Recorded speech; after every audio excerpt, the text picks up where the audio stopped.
live. So we are live now, and that's just the way it's going to be. Hello, hey there, hi there, ho there. It's me. It's me, Bear, Gen X GM. How the fuck are you? Look at that. I swore in the first 30 seconds. Not monetized. Don't care. And we got Logan with us. Chris Hill, G.I. Joe Gamer. Jesus, man. Pick a name. Pick a lane. Come on, man. Hi, anyone will do.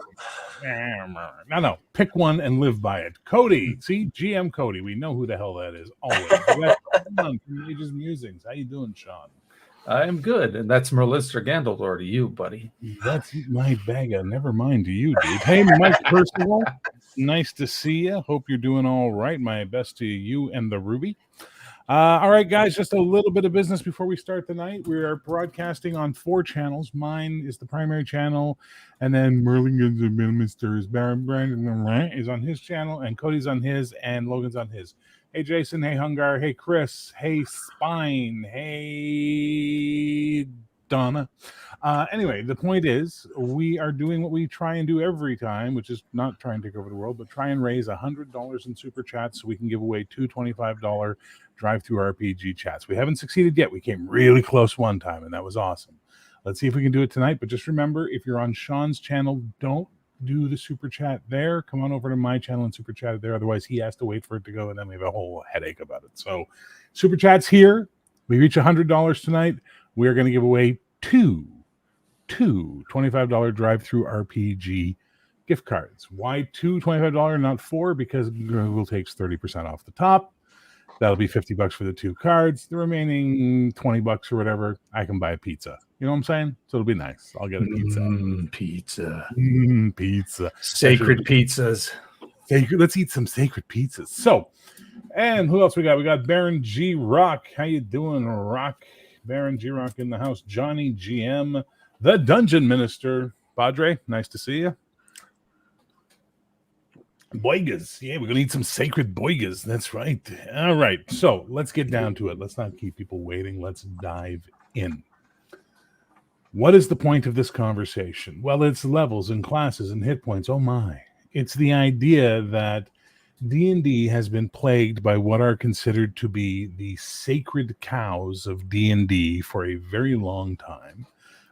They keep getting dragged into each new edition despite years and years of game design showing us that we have been able to advance beyond the limitations of these things, though some people are able to say that they're not limitations, they're not bugs, they're features. I want to discuss that. I want to talk about that, and I want to know what you guys in the chat think. I want to know what the panel thinks, and I want us to keep it nice. No edition warring, no thread crapping, and no name calling, unless I'm doing it. And all 3 things are available if I do it at that point in time, because it's my show. It's your show, Barry. It's your show. No, we're going to be nice. We're going to play nice. And that's how we're going to keep it tonight. So we're going to start right away, boys. And we're going to pick the first of the sacredest of cows. The most sacred of cows, I would think, in D&D. Character classes. All right. We'll start with Chris and work our way around. Chris, what is your take on the sacred cow known as the character class? Is it a good thing, a bad thing, an indifferent thing? Are there strengths? Are there weaknesses? Does it tie you up? Does it let you free? What do you got? I used to like classes, but the thing about the classes is that they're kind of restricting as far as I'm concerned. I prefer options, and classes really don't give you options. I would rather have a little bit less structure as far as what you're playing, as far as your job or your adventuring title, and a little just a little bit more freedom to do what you want as a character. That's kind of my take on classes. They're not bad, and they work, and I love AD&D. Not so much other things, but like, and the old Beck me that when your race was your class 2, that was pretty cool. It's just very limiting as far as I'm concerned. Okay, but now, so what is it about classes you like, and what is it about classes you don't like? I like, I'll use Ranger as an example because that was my favorite. Okay. I loved a lot of the things that you could do as a Ranger. You could use a weapon in each hand. You could track. You were a great warrior. And, at some point, in second edition, at least, you had a few spells. And I know in first edition, it was kind of weird. You had divine and arcane spells. But You got druid, then arcane spells, yes. Exactly. So it was kind of weird. But it was neat to play a ranger. And so what I liked about classes is you could pick the ones that suited you. And the ones that you didn't, you could just ignore, as far as I'm concerned. So classes can work, but I just think they're just too rigid. Too rigid. So you like them, but they're too rigid, too restricting, too binding. They're like an old pair of pants you used to wear in college that you try and put on now, and boy, oh boy, that was a mistake. Okay, cool. Definitely. Cody, where do you stand on the class thing? By the way, guys, in the chat, throw in your comments on this. We're happy to jump up and jump into what you got to say. Don't forget, super chats are active. Hit them. Get us up to 100. Go ahead, Cody. Yeah. So character classes in D&D, I think, are great for what D&D is. D&D is a very specific type of role-playing game, and it fits into a very specific milieu, right? So, character classes in D&D, it's a party-based game, and everybody's working together, and you fill a role. And that's what I like about character classes in D&D is nobody is, everybody's really good at one thing, or they're kind of good at a bunch of things, but nobody's good at everything. So you can do that with like a point-based system or whatever, but at the end of the day, even with a point-based system, you're kind of still doing the same thing, right? The person comes up with a concept and they start spending their points, and usually what ends up happening is they're just creating a character class in the end.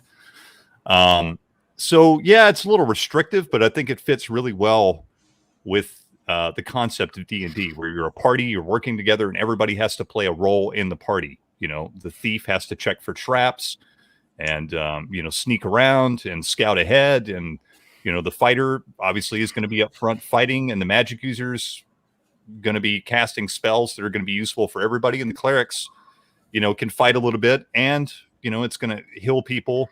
And then you've got the classes in between, like a paladin that's got a little bit of cleric and a little bit of fighter, whatever, et cetera, et cetera. But overall, I really like that aspect of D&D. I think it's a cool aspect. Now, does it work in every game? No. Does it work with every type, of game you want to run? No. Is it restrictive? Yes. But overall for D&D, I think it works great. I don't, I wouldn't, if you broke away from classes, it wouldn't be D&D anymore to me. Okay. Fair. Sean? I'm in aligned mind with Cody there. The thing about classes in D&D is that they are very specifically archetypes of the genre. So they are there for a specific reason. Now, in terms of being married to them from a game purpose, I'm indifferent. Having a class is not a sacred cow. Having a skill-based system is not a sacred cow to me. All of that is just, what is it for the game? But I do like the idea of the class because they do give you a focus. It's like, am I the warrior of the group? Am I the thinker, aka the wizard, or the priest, or what have you? So yeah, I mean, I enjoy the class-based system for that reason. You get that specific focus that player can choose and go. Whereas on the flip side of that, when players can build their characters, build their skills, new players especially might be lost. Mm-hmm. Right? As a class-based system, it's like, well, I want to be a warrior. Okay, well, here you go. Take the fighter. It's easy peasy. You can maybe do a little customization from there. You might say, well, I want to be a dexterity-based fighter, an agile guy, not a big brawler. It's like, yeah, you can still do that, but not a problem. But you're still a fighter. That is your main skill. Okay. I'm in the middle on this one. I see the benefit of classes. I also see the restrictions of classes. I've seen analysis paralysis. I've seen boredom set in. I've seen the resulting boom of character classes and subclasses in various editions because of the boredom that sets in. I've seen the abuse of multi-classing that's gone on in 3rd edition onwards, where people have basically been trying to make the character they want to make by taking levels, dips as they like to call it, dip into a class for a little bit to get some of the stuff they want. And I think honestly, if you had a talent tree system at that point in time, you could get rid of all that. But I also agree that the archetype is a benefit. I think the archetype can help us. I'm the sneaky guy. I'm the violent guy. I'm the magic casting guy. I'm the pointless spiritual guy, because I still think clerics are the most useless class ever created in a goddamn role-playing game. But I think paladins are awesome. Clerics, not so much. Well, we can fight over that later. Oh, we will. We'll do that later, because it is sacred murder. So for me, I can sort of see both sides of the argument. I know when in designing Bastard Sword, originally I had classes. Then I got rid of them. I just had talent trees. And now I've come back around to having foci or focuses, because it is a word. You can say focuses, by the way, because we're not speaking Latin. And the focuses I have right now are martial, magical, and expertise, right? So that sort of can help you build your character, and it'll determine what talent trees are available to you. And you can have more than one and stuff like that. But the idea is that it will allow for players to feel more a role, I guess, within the group, like Sean was saying. Like, it'll give them a clear way to go. So I can see the benefit, but I can also see the downside to it. And I currently don't feel any version of D&D official, I'm not talking hacks, I'm talking official D&D, has addressed the issue properly, that doesn't end up with class and or now subclass bloat to try and cover off the various themes and flavors that people want to have. And Pathfinder's in that same boat, by the way. So that's my thought on that. So that's one sacred cow. I guess we will call this one non-burgered. This one will continue to live in the field and graze and perhaps even give milk at some point in the future. I don't know, but we're not going to make leather boots out of it just yet. It's not abuse. It's strong-arming the system to bow to your will. Wow, you have a very strange relationship with role-playing games there, Baron G. Rod. My question is, character classes changed since the old days? Is that a real issue? Yes, character classes have changed dramatically, or dramatically, take your pick, since the old days. I mean, the original was Fighting Man, Cleric, and Wizard. Magic, right? Man of Magic, yeah. User. Man of Magic, yeah. Then they added Thief. Thief and Greyhawk. Yeah. And they added Paladin and Greyhawk. Paladin and Greyhawk. And then we just kind of chilled on that for a long time. Well, Blackmore introduced the monk and the assassin. But Blackmore wasn't official D&D, was it? Yes, it was. Yeah, it was. The monk and the assassin come in. And so now we're up, Druid, maybe? I thought Drew didn't get introduced till AD&D. No, it was in original D&D, but I can't remember if it was in the Blackmore supplement or in Strategic Review. Okay. And then Ranger got introduced in Strategic Review. So you got that. So we're up to 8 classes. Then we get to basic D&D, and we're back down to 3 or 4 plus the races class options. Then we go to AD&D, and the field starts to open up again. We get to 2nd edition, it opens up even more. 3rd edition, the race is on, baby. We're going over the hill. And if you look at BECMI, over the period of time BECMI existed with all the expansion material, Jesus, there's like 30 classes in BECMI, man. It's insane. Yeah. Well, a lot of them are subclasses, though. Like, you have to get to a certain level. Like, you have to get to 9th level to become a druid, right? So yeah, but if you go into all the gazetteers, they put tons of racist class stuff in those gazetteers that you can play. Right. Okay. So they just expanded. But I saw a list one time when I was looking for a BECMI Ranger. No, I was looking for BECMI Half Elf, and I found a list of all the BECMI classes. Jesus Christ, it was a huge list. It was massive. It was massive. And then 4th edition tried to change how classes worked and sort of take them in different directions with roles. And then 5th edition, tried 10 classes. Then they had the Artificer, so 11 classes. And then how many bloody subclasses are there now in 5th edition? Quite a lot. 5,000, 16,473 billion. Like, it's insane. You do the math. If you take the player's hand, the 5th edition player's handbook alone, no expansions, just the core player's handbook, there are over 600 race and class options in that book alone. So if anybody tells me they've played everything, I can just punch them because they're idiots. Yes. Well, that just that's just my standard default operating procedure when people talk to me now. It's just, excuse me, sir, you know what time it is? Leave me alone. So you're not coming to visit anytime soon, are you? I'm planning it. I got actually next weekend. I'll come up. You better move fast. All right. So Dungeon Minister says, been distracted. Don't know if I don't know if this was mentioned, but I like the cultural aspect of class, i.e. guilds and all that sort of thing. That's certainly something you can look at. That's certainly a benefit. It does give you a niche within the world, hopefully. So a cleric by definition would belong to a church, and there's an organization right there. Yeah, that's true. Speak, priest. But yeah, we're going to agree. Classes, not necessarily good, not necessarily bad. They are what they are. They exist. Okay. And Dale says cleric because Dale just wanted to say cleric. All right. Next sacred cow on the block. New cow on the block. Levels. All right. We'll start with Sean and go backwards to Chris this time.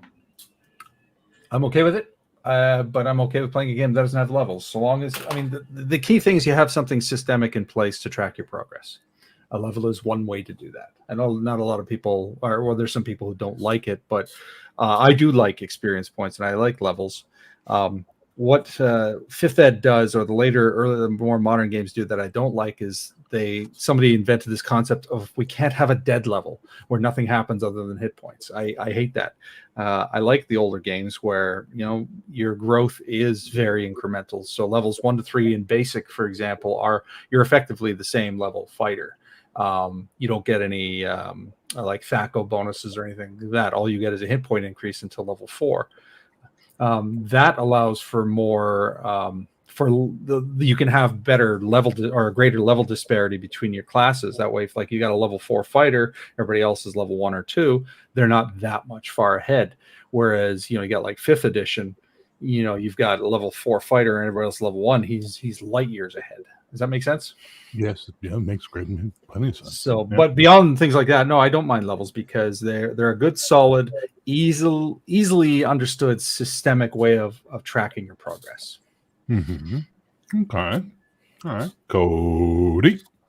Yeah, in D&D, I like levels. I can do it without them, in a game. I play plenty of games that don't have levels, but I think it's a really, really great measure of how powerful your character is, and also how powerful other things in the world. I can say this is level 10 and that's level 20, and we understand the disparity between those two levels, right? Mm-hmm. And it's really simple and easy. Besides, I have 120 character points and that's got 1,250 character points. Well, I can see the disparity there, but if it's a little bit closer, it's going to be a little bit hard. I can't see I can't see the disparity. I can't see the disparity. More points than the other. Yes. It's obviously it has 1,000 more. You say that as if you've played Champions. Yeah. Oh, I have. Yes. But yeah, so I think levels are great and fine. And in D&D, I wouldn't want to go without them because it's D&D, and I think that's just part of Dungeons and Dragons. And if you don't want levels, play another game. There's plenty of other games that don't have levels. I don't think it works fine. Fair. All right, Mr. Logan. Well, we just had a big discussion about what's in a level on my channel on Monday, and what I'm glad about coming on here is because I didn't really get much feedback on people who liked levels because they preferred my system where I don't use levels at all. So this is going to be some nice feedback because levels just lost on my channel. I do agree that levels work for Dungeons and Dragons. I enjoyed playing Dungeons and Dragons, but I found that the world doesn't know what level your character is.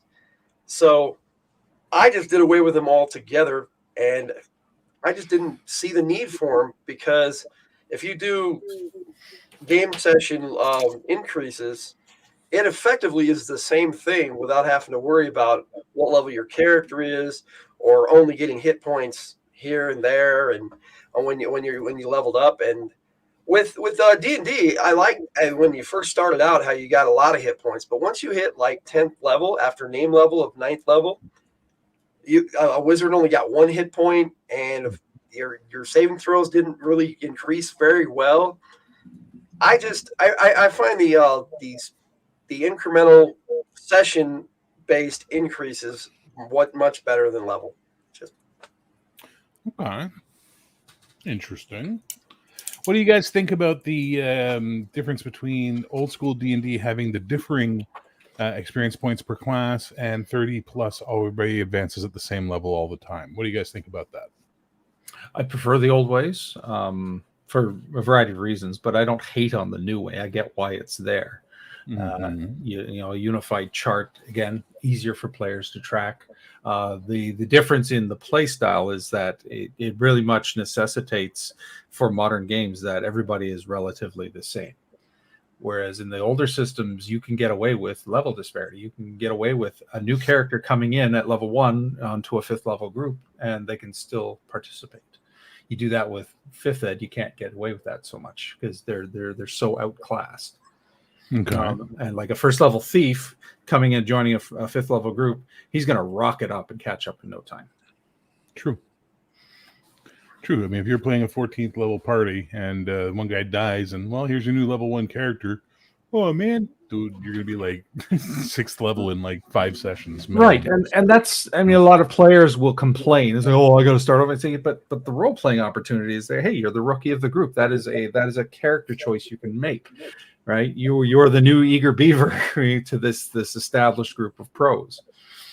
You know, you don't have to be equal to everybody. Make it a character choice to say, okay, well, I want to learn from these guys. These guys are amazing, right? Okay. You're still above the 0 levels, and I've seen 0 levels thrive with high level groups who treat them as people, not as bags of hit points that they can put in front of their PCs. You know, you get a party of good characters who are acting in character will treat their 0 level NPC retainers like people, not like meat shields, right? And the same applies to a new character coming in who's at level 1, whether it's somebody who just died or a new player or whatever. They're the rookie in the group. All right, well, you can guard our horses, or here's a bow. You stay back and cover us, right? There's still a role, even though there's a massive level disparity. And in the older system, it accommodated that a lot better. Okay. Let's just deal with a couple of chat things before we go on. Eli says character point build systems are hard to balance. I hate that word because so often those come down to system literacy rather than set of progressive levels. I agree 100%. The biggest offender for that is not surprisingly champions, but mutants and masterminds. Dear God, like system mastery in that game is the key. Dungeon Minister says, again with the guilds, it's a way to make levels an in-game feature, and he followed that with Journeyman Electrician. I agree, but then that does reduce the ability to have nepotism and things like that role play out in the guild, where that level 1 asshole who happens to be the brother of the count is suddenly now, you know, an assistant guild master because of his connections. Or maybe that's a feature for the game. Who knows? Insert name here says it's all the breakdown of real world obscurity into numbers for easy digestion and classification, be it a strength of 16 or a level 6 fighter. Levels help people understand if you're an amateur or a vet. Yes and no. I mean, you know, the player's the player at the end of the day, right? The character may be things, but the player's the player. And if we're dealing with also the old OSR mentality, it doesn't matter what level you are, because if you can't play that character, it's not going to go over so well. And then we got 2 from Dale, who says he's a bag of hit points. And I guess you get those at the Dollar General in Texas. You get those bags of hit points. They're made up of pork shoulder or something. I don't know. And then, of course, being the ever funny guy he is, he also added another round of cleric. All right, let's see if we got anything else. James says he agrees with Elfbait. Character points because you can spend a lot of points on role-playing. Role-playing? Why would you do that? Non-combat features. Well, that's silly. And make it harder to determine your relative combat ability levels, make it easier. And that's something we do have to deal with, is the fact that 99% of role-playing games are very combat-focused, very combat-centric, and most of the balance issues are going to come around that particular thing. Mechhead Studios is just trying to find his way into my heart by saying I prefer the way Star Wars systems where players use their XP to advance their characters. That's neither here nor there for this conversation, but I do approve and disapprove of that system. Dungeon Minister answers me by saying, you can have nepotism named a higher level, but everyone knows darn well he didn't earn it. Happens all the time. I'm sure it doesn't. Never in the world have I ever seen that. Hello, Squirrel Hermit. We're not on hit points yet, Dungeon Minister. We're not there yet. Slow down, buddy. Slow down. Slow down. We're still on levels. All right, Cody, any thoughts on the balance issue of advancing classes at different rates or the uniform advancement rate? Well, so I mean, I've played literally every edition of D&D. So variable experience points, it's just a different take on D&D. It was supposed to be a balance thing, right? You know, the magic users are really powerful, but you know, they take a long time to level up. You know, the fighters somewhere in the middle. That's the way it's supposed to be. The thief is weaker, but he levels up really quickly. And the clothies were squishy. That was the point. You could kill clothies very easily. But it was supposed to be a balance thing, and it works fine. I mean, you know, with all my experience of playing old school D&D, I've never had an issue with it. It seems to balance out just fine. You know, once you get into third edition and everybody's, you know, leveling up the same, that works fine too. But they had to balance other things out. So spells aren't as good as they are in old school D&D. You know, they made spells nerfs. They had nerfed spells a little bit and nerfed some other things. Had to nerf the paladin, right? You know, so it's one or the other, right? You either got to nerf, you know, character class features, or you gotta, you know, have more experience points to level up. So I don't have a problem with the variable experience point system at all. It seems to work fine every time I've used it. Yeah, I agree on that one. There we go. Chris, before we jump into you, Dungeon Minister did say it's all connected. Insert picture of crazy guy with wall full of pins and yarn connections. There you go. And then Dale, of course, being Dale, added in the role-playing parts of the game are just connective tissue to get to the killing parts. Oh, Dale, I look forward to murdering all your characters in all my games now. Oh, wait, I was already looking forward to that. Hello, crafting gamer. Nice to see you. Guys, we still haven't had a single super chat yet tonight. I really want to give away some drive-through RPG cards. If you can do it, do it. If you can't, don't. I understand, but you know, it certainly helps out and makes us have more fun. And you know, people get prizes, which is always a good thing. All right, Logan. Variable, static. What do you prefer on the XP? I'm kind of torn in the middle of that. And on my panel, I showed the character advancement for 5e was everybody did the same, and they were kind of shocked by the quick advancement of first through third level. Because when you look at second edition D&D is what we looked at, the advancement was all over the place, and I actually prefer that, but it was split with everybody on my panel, so it's hard for me to say which is better. Because I prefer the old stuff, so that's where I sit on it. It was just easier to have your XP for your thief and your XP for your wizard. And when you were that class, you knew what you were going for. But with the new one, for me, everybody's the same, you know. And it just, I'm not one for everybody's the same, because in real life, everybody's not the same. What? They can't You're be canceled, mister. Hashtag canceled. No, I don't agree. Everybody's the same. I'm seeing three windows for three identical people. Like, you guys are clones, man. That's totally true. Well, We all have Doc, the I'm exact same going to skills. put my hat on backwards then, just so I'm not like Cody can scrap in a bar just as well as I can, sir, and have the same effective ability. Thank you, Squirrel. That's awesome. Wow. Okay, so thank you, Crafting Gamer. Guys, if you are in Sean's chat, try to do super chats over here, because otherwise it just creates an economy between Sean and I where we have to swap money back. I gotta send him money yet. Yeah. But hey, Squirrel Hermit, man, that's awesome. $20. Okay, so we are at 22, which puts us $78 away from giving away two. Got to give him a Ric Flair woo. I'm sorry, what? Got to give him a Ric Flair. Woo! There you go. No, that's not it. Never Ric Flair. That has to be one of those. Yeah, that's how we do it. That's what you need. It's always going to be better when it's Macho Madness. All right, so I'm going to tell you my feeling on the XP tables. I prefer old school. I prefer. That shelf's a little tight. Having to bust out something like this to build the classes I want to build, and then have variable XP tables based on it. That matters to me. That's more fun because it's going to lead into our next topic. Hi, Beans. What are you doing, Beans? You just going to walk through? Okay, you do. Topic is beans. Oh, okay. Beans. I was The next expecting topic that, is- but okay. So, guys, Beans. Yes or no? Do we keep them or do we turn them into a burger? turn them into a character class in your next game. Oh, annoying cat. You want to be an annoying cat in the next game, buddy? Yeah, you do. Okay, so I like them. I like the varying levels for stuff. I think it absolutely policed wizards and kept them in a really, really nice place where they had to earn their magic, earn their survival, and that way you didn't have a bunch of level 20 wizards running around in your campaign because not a lot of them made it that far. Because I'm level 1, pew, and I got a dagger. And Yeah, hit points if I but rolled hot. their pew was often a nuke, relatively speaking. Not at first level. Even at first level, you got sleep. That was it. Yeah, that's one puke, one nuke once a day, and then once it's off, it's done. You know, Yeah, what I mean? but that one nuke will save your party's bacon. I've seen it If happen used properly. countless times. Yes, but I've also seen. Okay, we're gonna argue about this. We can argue about this, Sean. I've seen plenty of fucking idiot players who blow their spell in the first round, and now have the rest of the day to go through.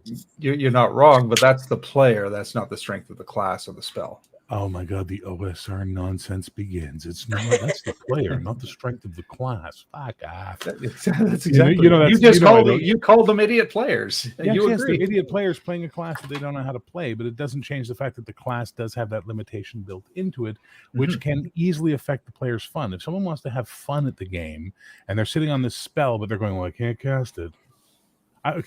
I once ran a D&D game for two of my brother-in-laws and one of their brothers. So I guess he's technically a brother-in-law. I don't know how it works out. And he wanted to play a wizard. And he spent the entire module going, can I do my spell now? And the other guys were going, no, wait, don't waste it. And it was no fun for him. He didn't enjoy the game at all because he wanted to pew a spell. And this was the 80s. This wasn't a video game mentality. It's just the nature of the beast. But back to the point, I like that policing of the wizard, the magic user. I like it. Mhm. I think clerics are an abomination in the eyes of God and man, but that's just me. And I think paladins cover that role much better, especially considering they won't get spells until far later in their career, at which point they've earned that really fantastic thing. Cantrips suck. They're spammable powers in 5e, and I don't care for them personally. I think they're abusive and overpowered, especially stuff like chill touch and stuff that does like a d8 damage. That's a goddamn cantrip. It's like whoa, guys. That's a level 2 spell in the old days. You know what I'm saying? But I'm gonna side on the levels have use, but I prefer the variable XP. So we're gonna call that one a burger and maybe a nice pair of boots for Cody because I think he could use some new boots. So there we go. All right, let's move on to the next sacred cow, which brings us back to class, but ties into level and all that fun stuff, which is the never-ending debate: race as class, race and class. Yes. Chris, we're starting with you. Where do you sit on this one? I like both. To me, class, race, it didn't really matter once you start role playing. Does it really matter what your class is or what your race is? I mean, yeah, it does for an aesthetic purpose, but ultimately we're just role playing. And to differentiate between the race and class, it was nice. It gave you more options, and I preferred that. But playing a regular BX elf was cool. Playing a BX halfling was cool. So for me, it didn't really matter. But that's why I kind of did away with classes and levels, because I feel that the role-playing aspect needs that little extra that a player puts into it. Fine. Fair enough. Cody, what do you think? Sorry, I had to burp.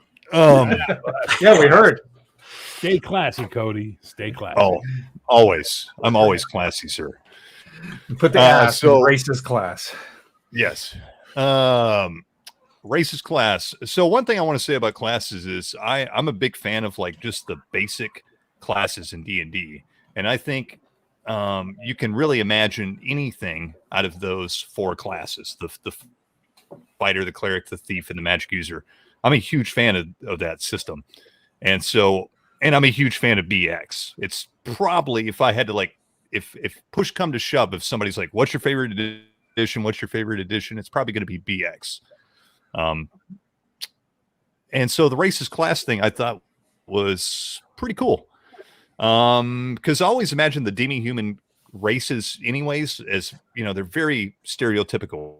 You know, they fit into these really tight tropes, and it's really cool that they, you know, when you're playing BX, they really do, because, you know, the magic user or the elf is the magic user and a fighter, and they're kind of weird and strange, and you know, the door, you know, so they have their own feel to them, and they really play out the tropes of those races.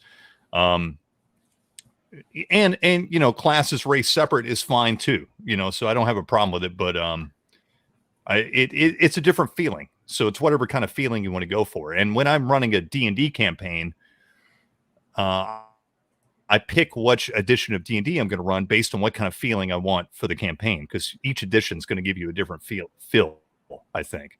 Right. So if you're going to play BX, it's going to be a totally different feel than AD&D second edition or third edition D&D or whatever, you know. So, and BX has a very specific feel, and I like that feel. It's really cool, but it's very specific. And it is restrictive, but it's not restrictive in the role-playing sense, you know, because I can play an elf completely different than what somebody else is going to play an elf. My class is not going to determine how I'm going to imagine and play that character.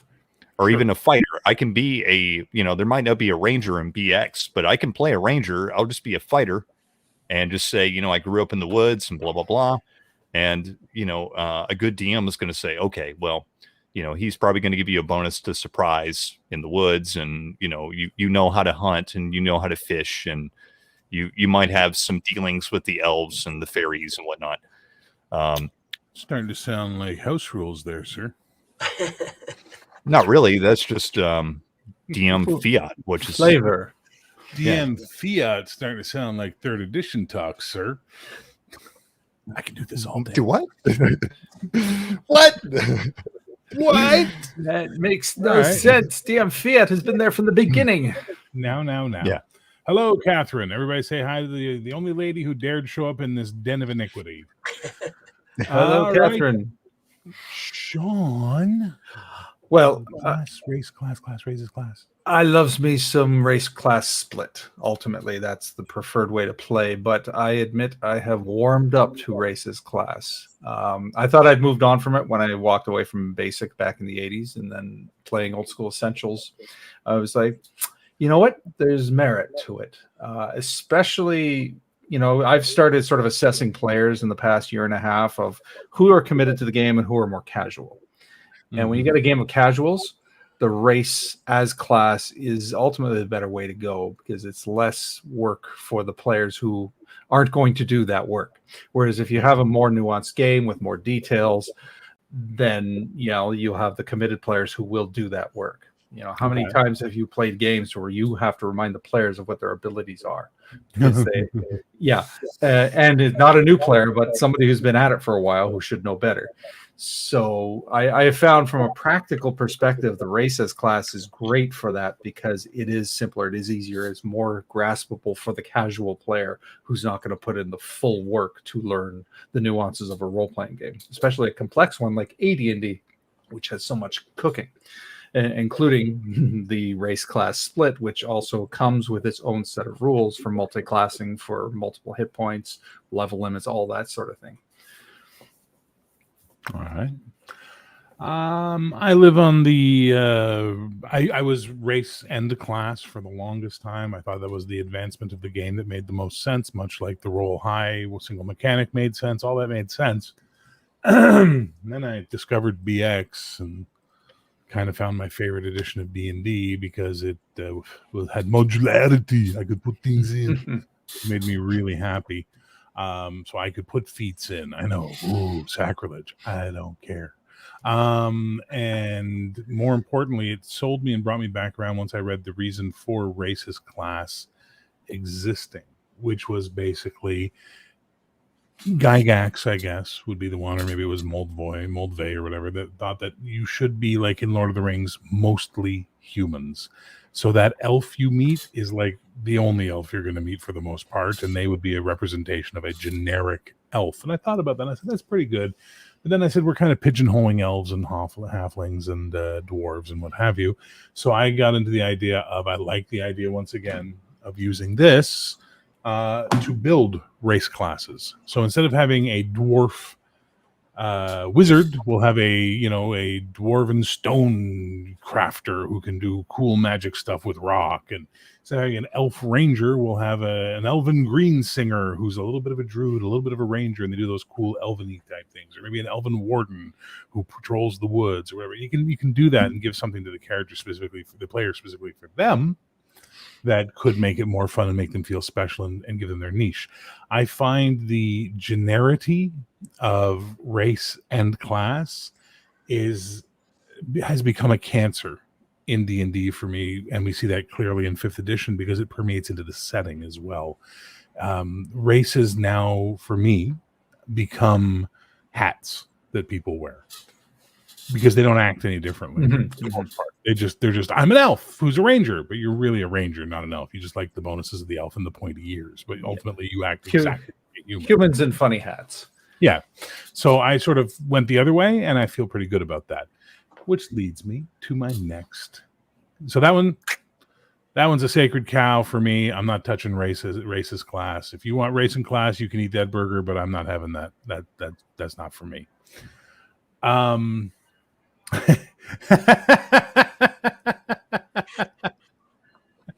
Jesus Christ. That was good. That was really good, Tabletop Crusaders. Okay, so this leads me to my next one, armor class. Now, there's a couple of points on armor class I want to discuss. One, the armor makes you harder to hit mentality of armor class is the first one we'll touch on. Then we'll go on to the Thaco versus Ascending. But so let's start on that one. And Sean, you'll pick us up when we go back around the hoop. How do you feel about armor class versus damage reducing armor? I'm fine with it. It's a system. And I'll have this response for a lot of your sacred cows. As long as you've got a solid system in place to resolve the issues that are in the game, and you can do so fairly efficiently, then it's going to work, even if it doesn't kind of align with our view of how real world should work. Like, yes, armor reducing damage is maybe more in line with what we know of how the real world works.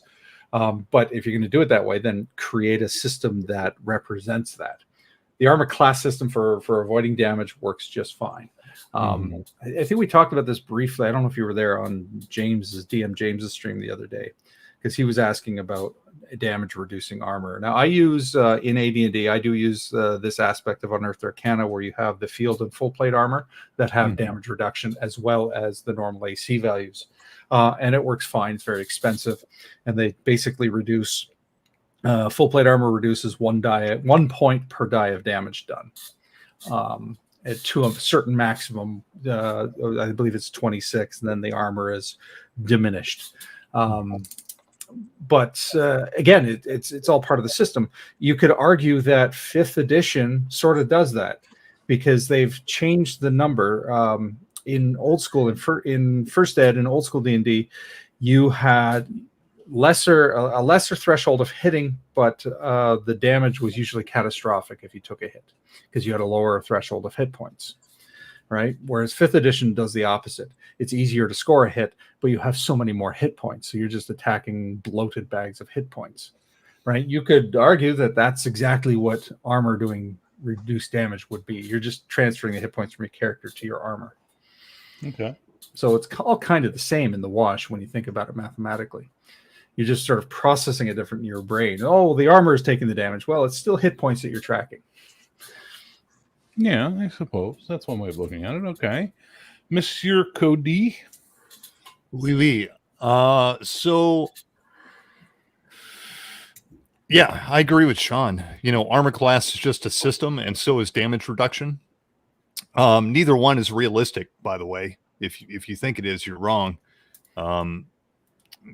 That's not how armor works. It depends on the type of armor and what kind of weapon you're using. So if you want to get realistic, if we're trying to be realistic here, it's going to be a very gritty. I mean, it's going to be a very complicated system, Yeah. right? Because you got to factor in what kind of weapon you're using against what type of armor, So, and even Harnmaster. yeah, it's going to be Harnmaster level of complexity here to determine how armor actually works. Because I don't think people, I think more people nowadays realize it because of YouTube and physical research and whatnot. But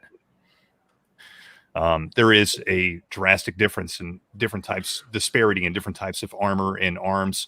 And there's a reason why, there was different kinds of armor being made and different types of weapons, and through the Dark Ages, through the late medieval period, because they were trying to defeat certain types of armor. So, either one works for me. I think armor class is fine. I also like the damage reduction system, and I've also used systems that use both. I think it was the 3rd edition Unearthed Arcana that had an option to do both. They had an armor class. You had like a defense rating or an armor class rating, but you also had damage reduction, and we used that for the longest time, and it worked just fine. So yeah, I have no problem with either one of them. One thing I do have a problem with defense in D&D. I prefer something like Warhammer Fantasy, where you actually can parry blows.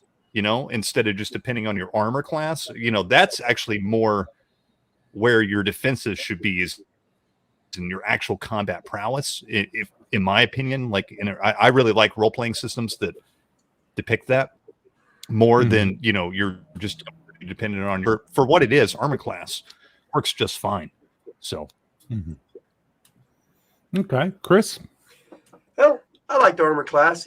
That's all I knew when I first started playing games, and it really worked for AD&D. But when I started designing my system, it just didn't.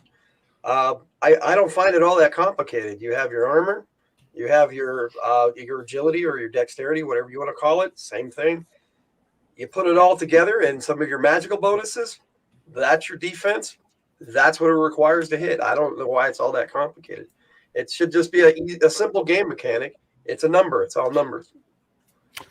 I have to answer this. Give me a second. I will No talk problem. about this. Yeah, these answers are getting longer and longer as the night goes on, says Dale. Yes, and your quips are getting less funny. So trade-off. The subjects are getting more complex as well. So Exactly. I agree with you on that. I was a big armor class proponent until first time I played Cyberpunk and saw the defensive role, and I was like, OMG. What a game changer. But I also never believed in the 1 minute round, right? I always thought that was the silliest thing, because no one that I ever played with used the 1 minute round. It was like, I'm going to stab him. It's like, it wasn't, I'm going to unleash a series of blows as I move across the ballroom floor and attempt to open up a set. No one I ever role played with ever on any end of Montreal to Vancouver ever played the game like that. It's like, I try and hit him. I'm going to try and jump over the table and punch him, whatever.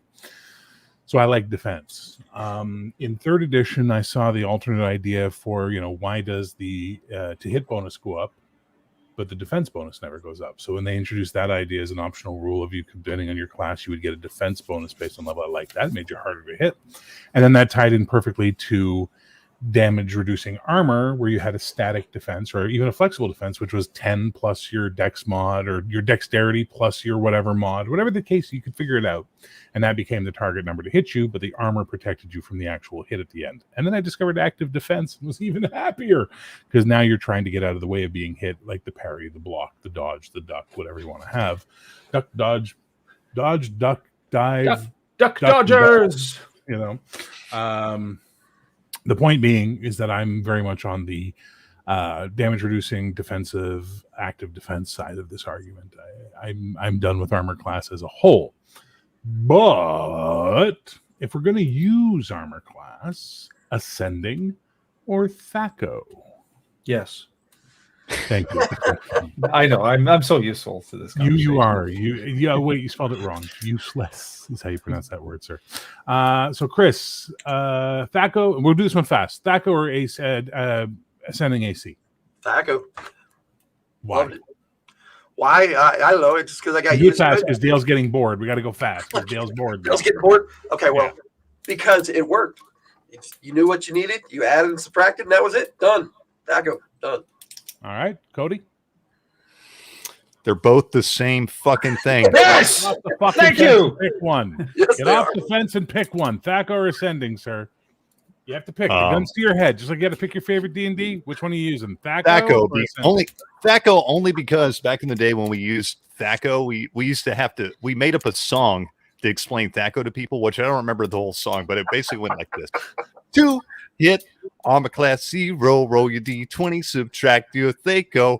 So that was the first part of the song. So that's what we used to sing to everybody to teach them Thaco. And God, that is I the never had a worst problem boy with it band at all. ever. Really damn damage. Yes. We never had a song, Cody, but we had a saying. It was "Shut up and roll the fucking die." Right. Yeah. That works too. Yeah, but I want a song, man. That's awesome. I want to see the little dance routine. You know? I didn't have any singer friends growing up. So, A theater kid like you.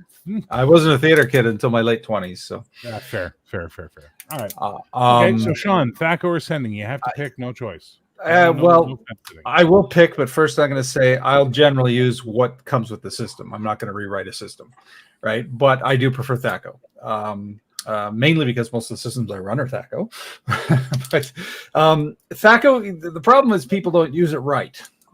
People still do all their bonuses and they say, oh, well, I have to add and then subtract. It's like, no, you're supposed to pre-calculate all of your fixed bonuses in the first place.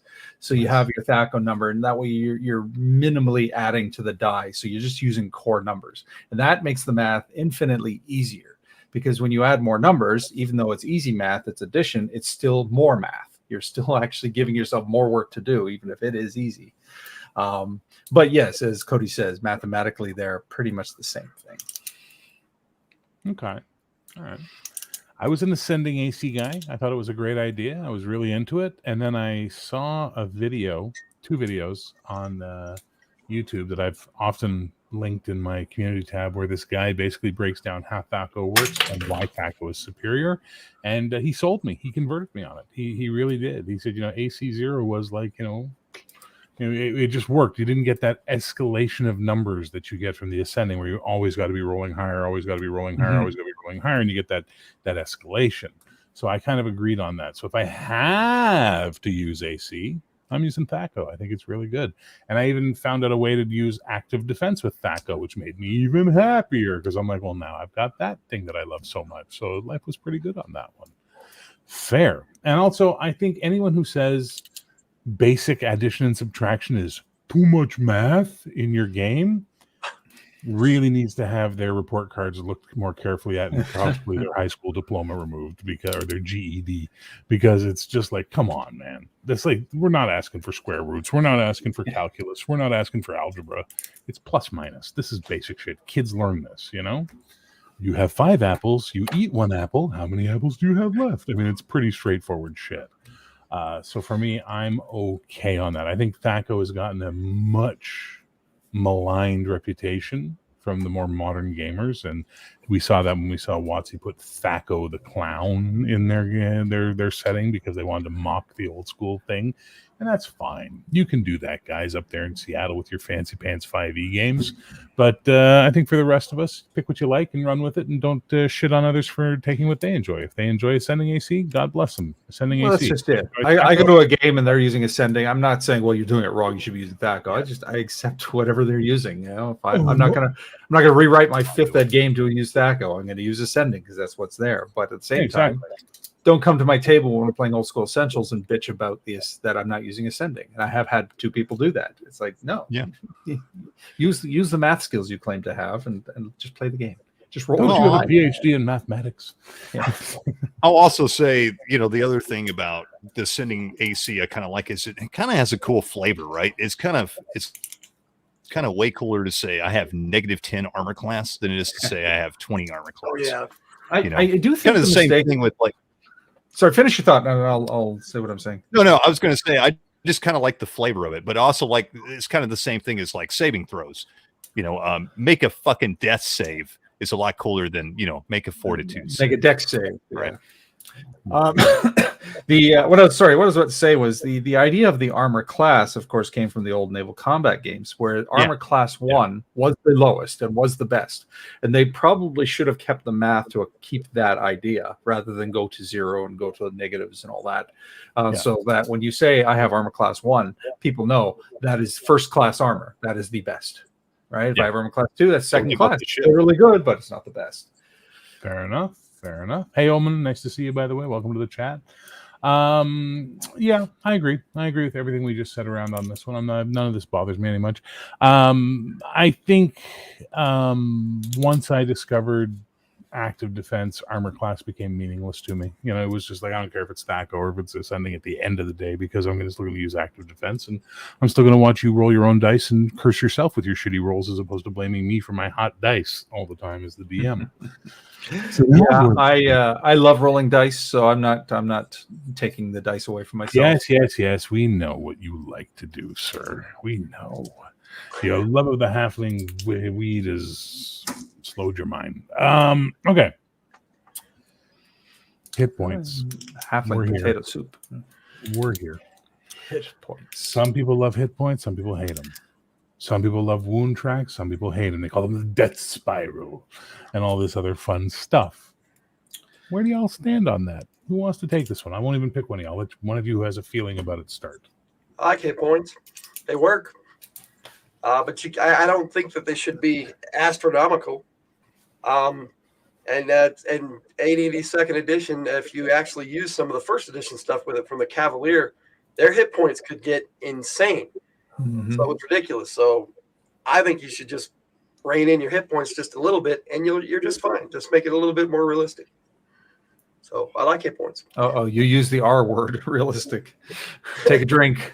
Okay, I said a little bit, just a little bit. Okay, take a little drink. All right, who's next on the hit point wound track feeling? They're good. They're a system. They're effective. They're quick. They're an easy concept to grasp. Sure, yes, they are not realistic. But if we go down the realism rabbit hole, we're done, right? And there's a reason that they have endured. Not every game uses them because they're trying to be different, but any game that does, anybody sitting down is, oh, hit points, I get it. Okay, this is a measure of my health. So yeah, I don't mind. If you're going to present me with a good alternate system that's easy to grasp and keeps the flow, then I'll take a look. Absolutely. And I'm sure there are plenty out there. I actually was a big fan of the True 20 system for a long time, and then it just was so slow and complicated and annoyed me, and I stopped using it. Cody, hit points or wound tracks? I enjoy both. But I mean, that's usually my answer, right? For different reasons. Yeah, like everybody was saying, hit points are really easy. It's a great abstraction, like Gary said in the first edition Dungeon Master's Guide. It's an abstraction of exhaustion and fatigue, and that's the way I've always imagined it. It's not just I'm sorry, put your hand down there, Bear. I love that description from Gary, by the way. Whatever. I mean, when I DM a game, that's how I describe it. If somebody takes 2 hit points of damage, I don't say you got a little cut on your arm or whatever. I say, or you can. That's an abstraction. Sure. It's what you need it to be in the moment. It's an abstraction. Yeah, absolutely. And that's what hit points are supposed to be. Wound tracks are great too. I like the wound tracks from like the D6 system and the World of Dark, the Storyteller systems, the World of Darkness. Those work great. I like that system. And you take like a penalty as you go down in wounds.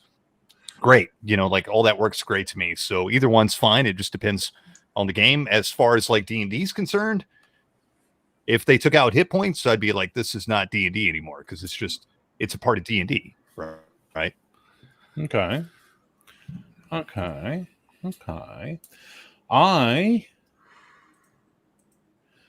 much like Cyberpunk taught me a different way to look at how to hit people and how to avoid being hit, Marvel Superheroes taught me how to do hit points plus conditions. Mm-hmm. So not a wound track, but a condition. And D&D has conditions in it, and we've seen them since, 3rd edition they really took off, and then 4th and 5th they went somewhere, and I think they're a good idea. And if you have that idea of, okay, you've gotten, you got hit, but the hit was so good, now you got to make a save to avoid getting a condition. that condition being staggered or injured or wounded, and it having repercussions, but you still have your hit point pool available to you. And you get that in Marvel with the slam and stun and kill results, which are really good. So if I run D&D, first thing, and this is the one that everybody fucking hates, by the way, but then some people love it. Whatever your constitution score at first level is, congratulations, that's your hit point pool plus 1 full hit die of your character class. So a fighter gets 8 points or 10 points or whatever. That's it. That's all the hit points you're getting, other than maybe your con bonus every level. What about all those hit dice we get each level up? Those are used for healing or for using to do things, because they're your class thing. It's your hit die. You can use it to add to damage. You can use it to add to a thing, but you spend them and they go away, and then you're going to have to wait for them to refresh. And that, for me, makes it more dynamic, more fun. Add in the conditions, add in the degrees of success, and boom, suddenly I got a game that can have classes and levels and hit points and just run tickety-boo. I remember you did a video on that. I like it. I like the system that you just outlined. I think it's great. But I wouldn't use it in D&D because I'm not saying that's an insult. I wouldn't use it in D&D because what Cody's been saying, it stops being D&D to me.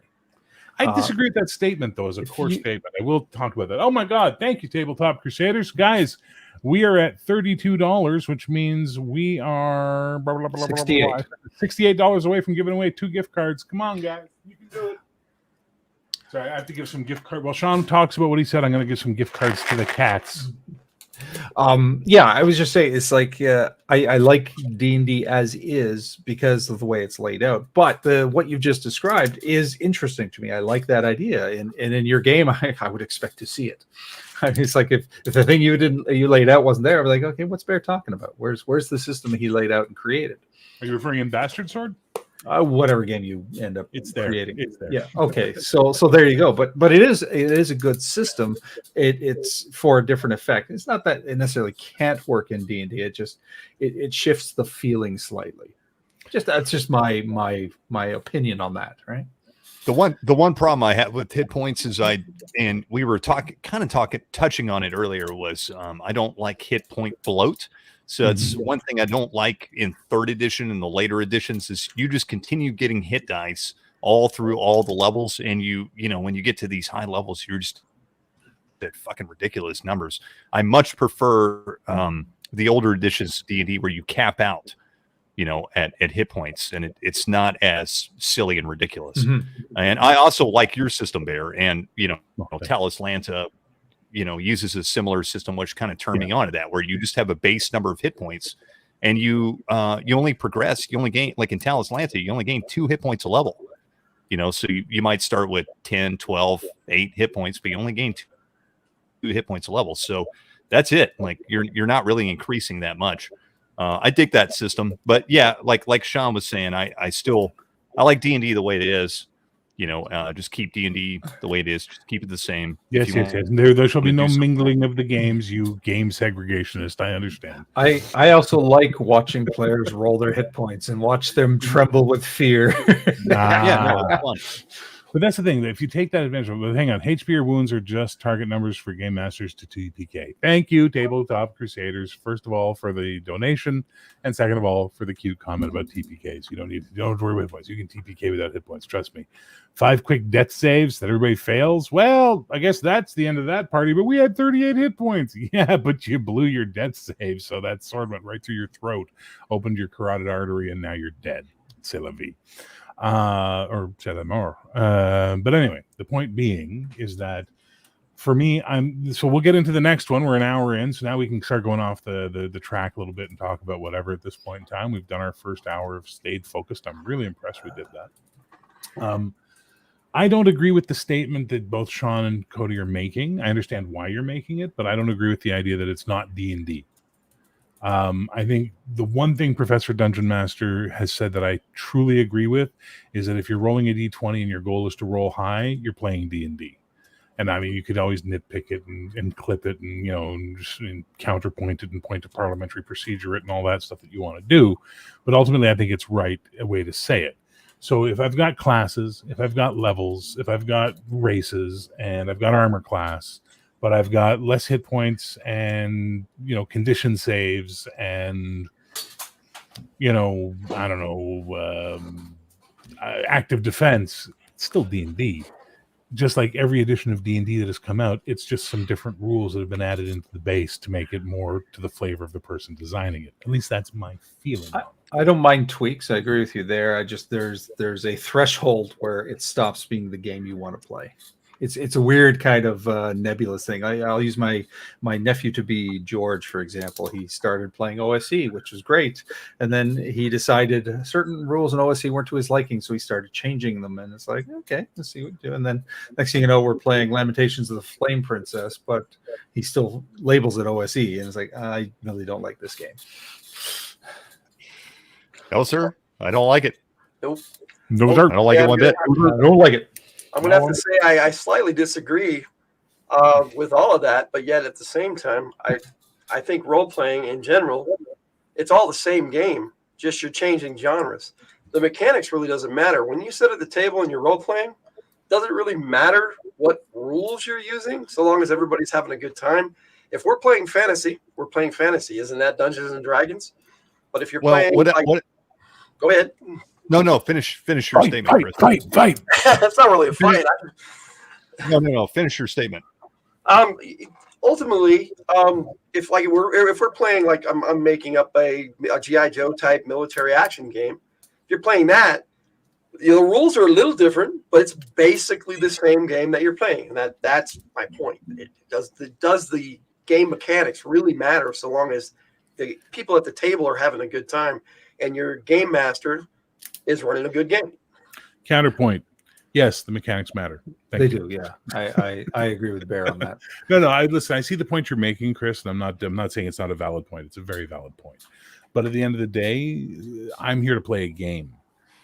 If it's just going to be mutual storytelling, I don't need dice and I don't need rules for that. I can just sit around with you guys, go, and then the dragon came, and we were putting out the fire, and then the gypsies came and they killed us. No, they were going to kill us. Like there's plenty of games out there that do that and have very minimal mechanics. And sadly for me, they arse me off to a point where I just don't want anything to do with them. Even if there are good ideas I can steal, overall, I'm not a fan of that presentation of what I like to call talking stick games, right? But you're right.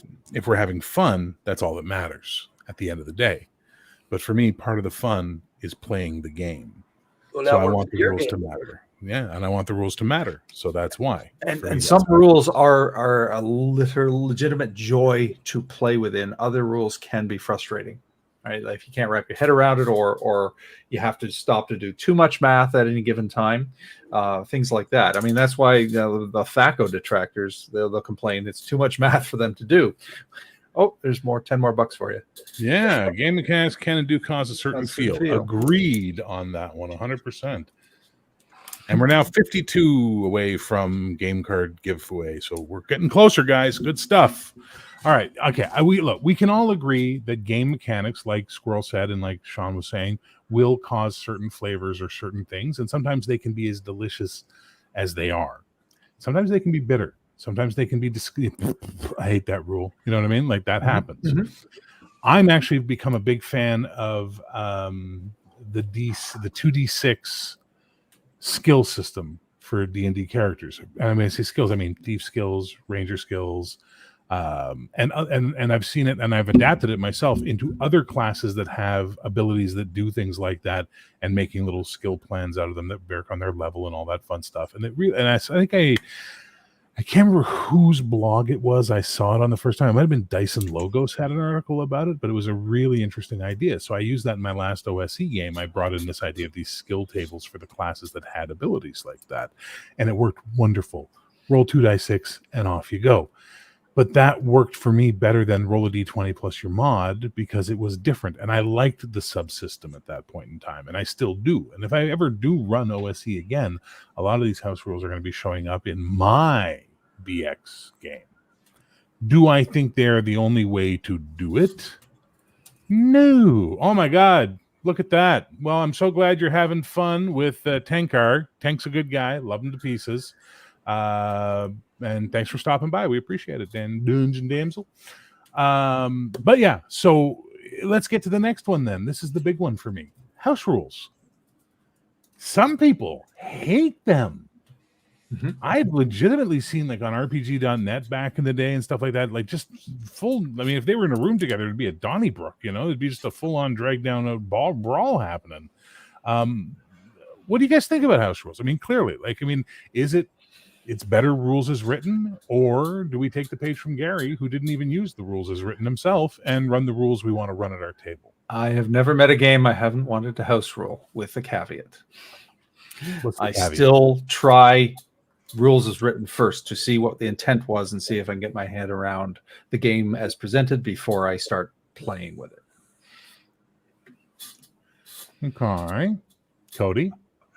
Yeah. So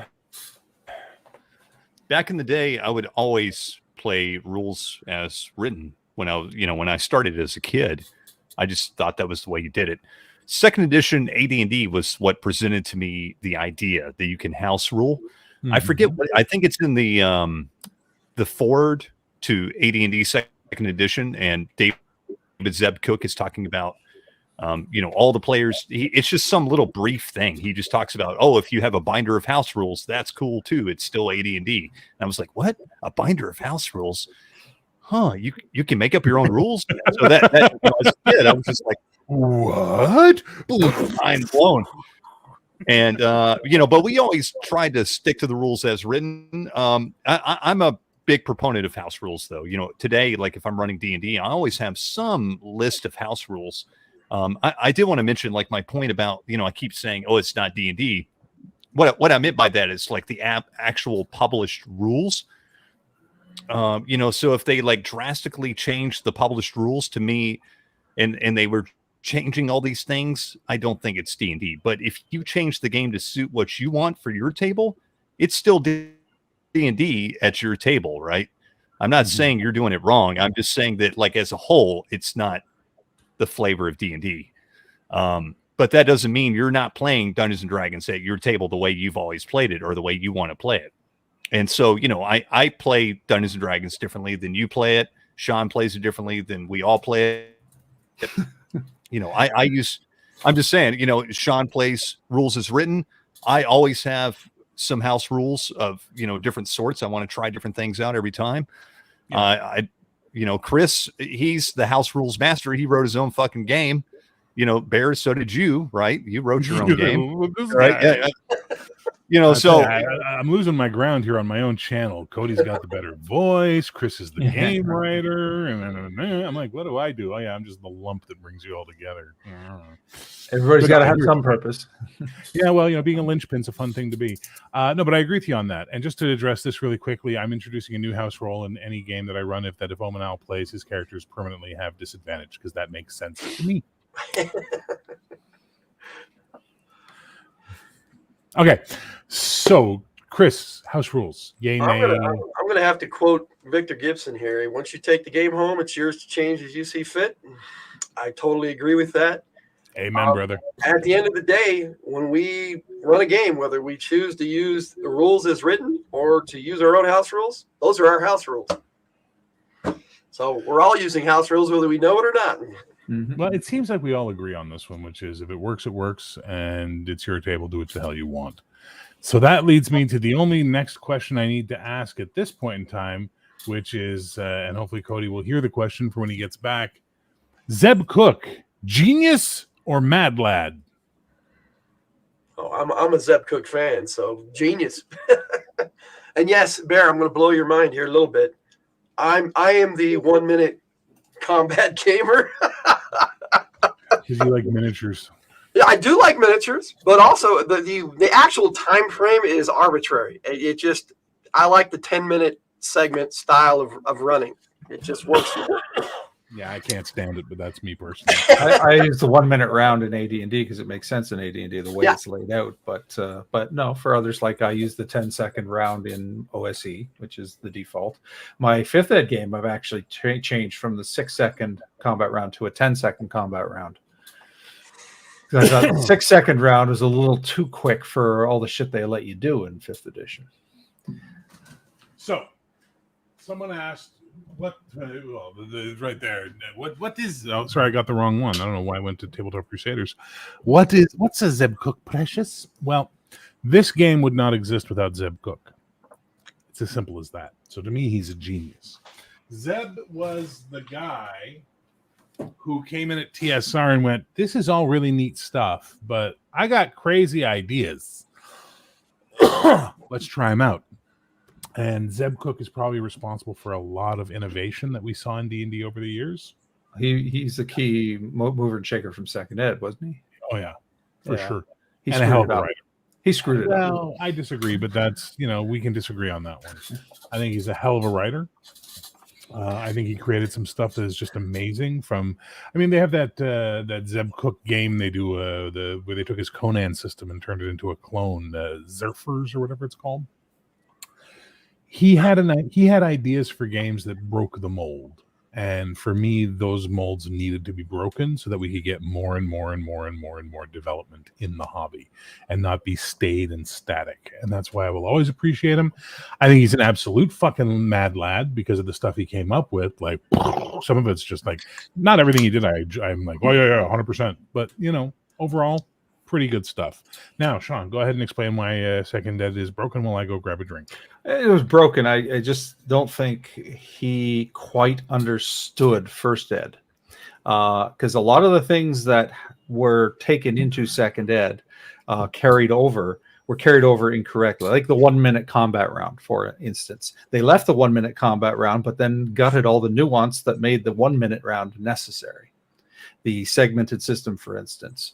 And the 1 minute round allowed for you to play with a lot of the abilities. Like, for example, fighters got multiple attacks as they leveled up. I'm not just talking like their regular like 2 attacks per round. I'm talking about like the 20 attacks per round they got against mooks, because they get one attack per level of experience. Now, if you're dealing with a 6 second round and somebody's got 20 attacks, that's absurd. You're dealing with the 1 minute round, counting for the description, the idea of the 1 minute round, meaning sort of encompassing everything you imagine in a fight, the feints, the parries, the thrusts, the back and forth, the punch to the face, all the little details, with the one attack representing a clean hit. Suddenly a fighter with multiple attacks, like one per level, that only works in a 1 minute round. If you follow me. I do. I think the time frame is just arbitrary, though. It's arbitrary when there's no other meat to it. But if Right. you need that time frame to justify all the things that could possibly happen. What's this insert name here? Is this Sean or the puppet? Yes, we are one and the same. Anyway, but yeah, the 1 minute round allowed you to play with that. It was good for narrative and certain abilities like drinking a potion. Even I was just doing a video on drinking a potion in First Ed versus 50, whereas in 50 you've got 6 seconds. Okay, I'm gonna go through my pack, unstopper it, drink it, and get the effect in 6 seconds. And players whine that that's still not enough. They want it as a bonus action. It's like, come on, really? You drink something in 6 seconds. You tell me how fast that goes. Whereas in first edition, you've got the 1 to 4 6 second segments to get it out of your pack. You've got the 1 segment to drink it. Then you've got an onset time. All of that within the 1 minute span. So, all right, time me. I'm going to drink my potion. You have to chug the whole thing. Not doing it, brother. Yeah, no, that would be a mistake. Do you have a potion of dispel fatigue with you, aka a coffee? No. Anyway, so I'm rambling a little, but the point stands that the 1 minute round in AD&D was justified. And when they did Second Ed, they took away that. I think the MOOC rule was there, but in some sort of little optional coda of blue text somewhere at the back. They just said the round is 1 minute and you get your one attack, but they don't justify the need for it. They could have just said, it's there. You just got to read the second paragraph, Sean.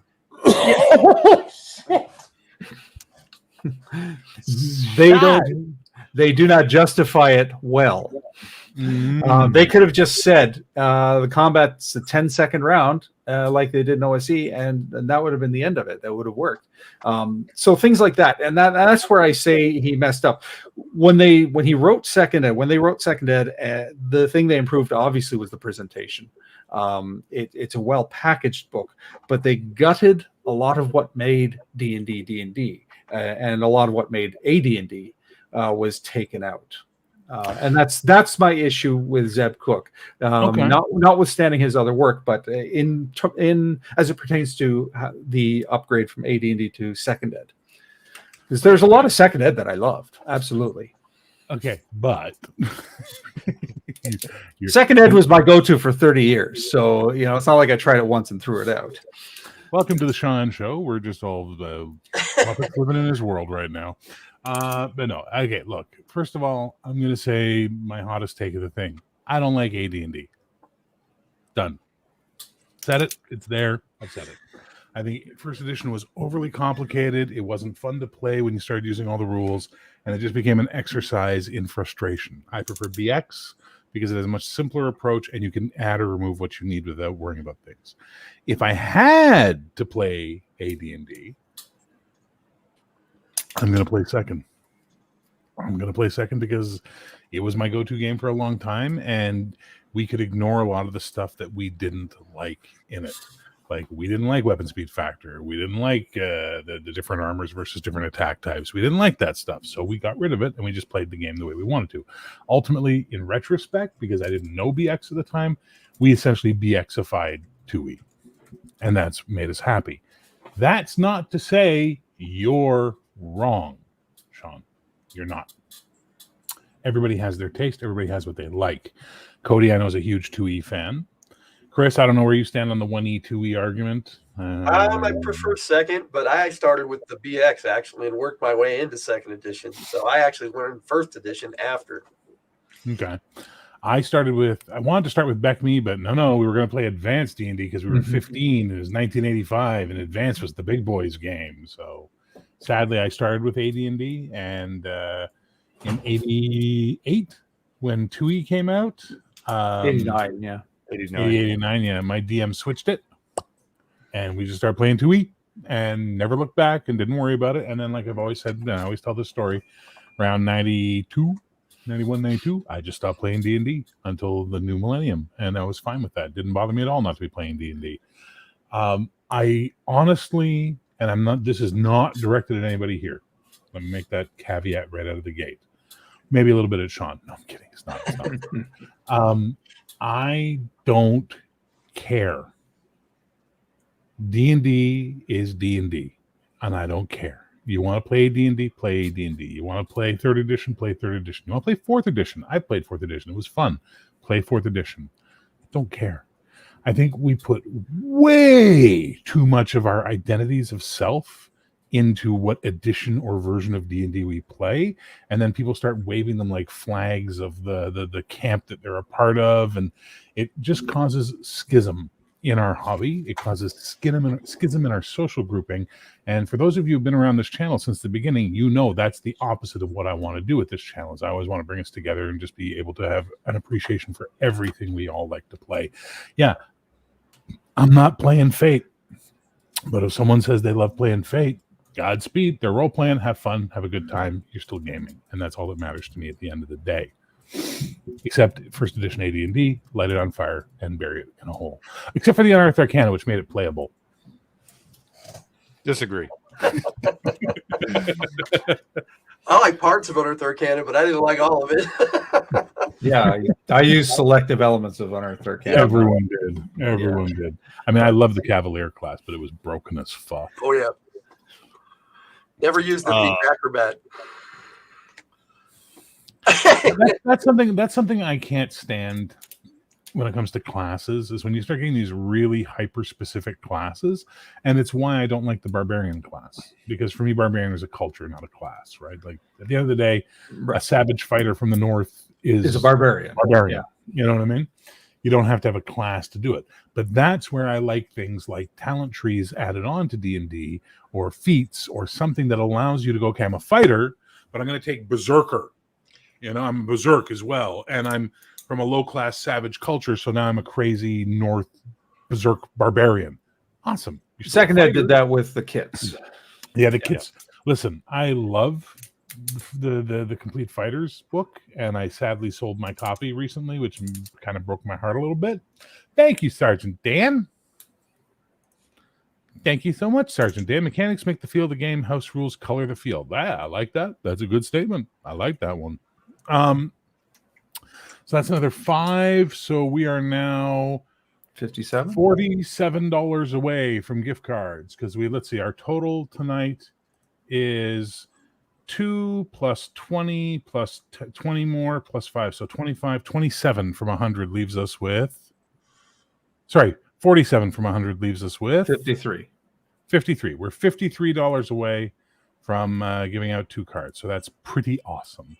But yeah, so this is the next topic for me on this one, is things like talent trees or special abilities or feats or kits or whatever you want to have. Are you pro? Are you con? In D&D. Well, I mean, I use the feat system in my 5e game because the system is designed around that, but I don't do anything like that. I don't add it into my OSC or my AD&D games. So I use the system as designed in that regard. But I'm neither pro or I'm neither for nor against them. Because, I mean, it all depends on how the system is designed. You don't want to ham fist a rule that breaks the game into something that doesn't. What's this? Bear doing that? Or yes. Yes, that's funny. Omenal made a funny. Yeah, my bank account does the descending value system every month.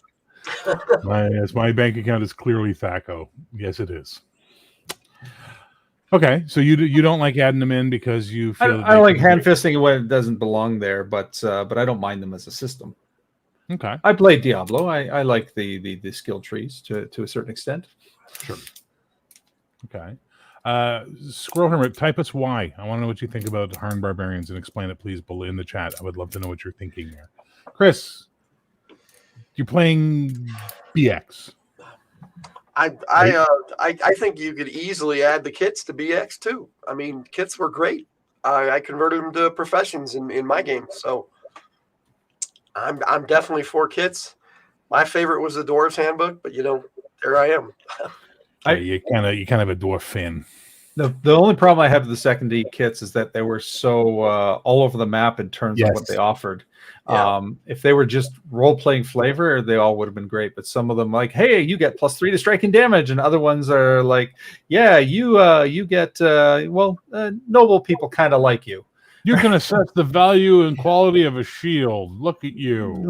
Yeah. It's like, guess which one Admittedly, people the took. Rangers Handbook went off the rails where you could turn into a tree. I mean, Yeah. I only felt the Fighter's Handbook was needed because fighters needed the boost. No one else did, because everybody else had something they did special other than beat things.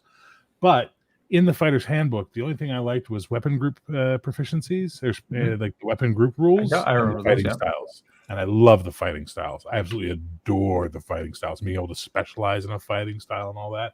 I thought that shit was that was tits on toast as far as I'm concerned. Yeah, I used the combat and tactics book for my campaign, and it had all of that ported in.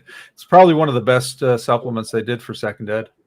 Well, that's the 2.5 edition is what people like to call that, right? Where they released those 3 books that really changed the 2.5. That they were precursors to 3rd edition, essentially. A lot of people say. I don't know. I've never read them. Some of the PHBRs were really great, though. I mean, the Bard's Handbook added so much for musical instruments and stuff to the game that just wasn't there. So it was nice to have that little extra if you wanted it. But I disagree. This is the problem. This is where I break with D&D. They always make bards into musical, singing, dancing monkeys. Yeah. And it's great, but like you watch Knight's Tale, Chaucer's an absolute bard, and he doesn't sing, he doesn't play any instruments, he just talks. He's a poet, yes, an orator. And why don't we have that option? You know what I mean? Why is it always going to be? And then when you get the options with bards, it's always, well, we made skalds. Okay, I get it. You love fucking crazy Vikings singing murderers. We get it. Like the whole music thing. Well, a lot of the D&D classes, of course, came from some literary archetype. The Ranger was Aragorn, blah, blah, blah. And suddenly every bard is now Orpheus because they can counter the Song of the Siren. And it's like, oh, come on. I agree. As you say, there should be some variations on the theme. Well, yeah.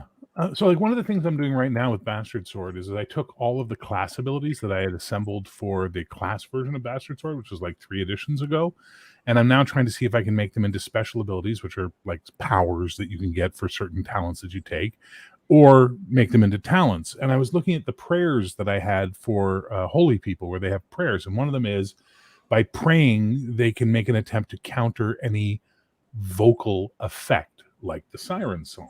You know what I mean? So like I just love this idea of this holy person, like you guys are being attacked by sirens and they're singing your harpies, they're singing their harpy screeches at you, and you've got, you know, your fighters are up there with the shields trying to fight them back, and the wizard's trying to do what he has, and then there's this guy in the middle just going, oh Jesus Lord, and creating this constant noise that he's using to try and nullify their effect by praying to his god. And that's the kind of stuff I want in a game. You know what I mean? I don't need in D&D more hit points. I don't need more attacks. I need more flavorful abilities.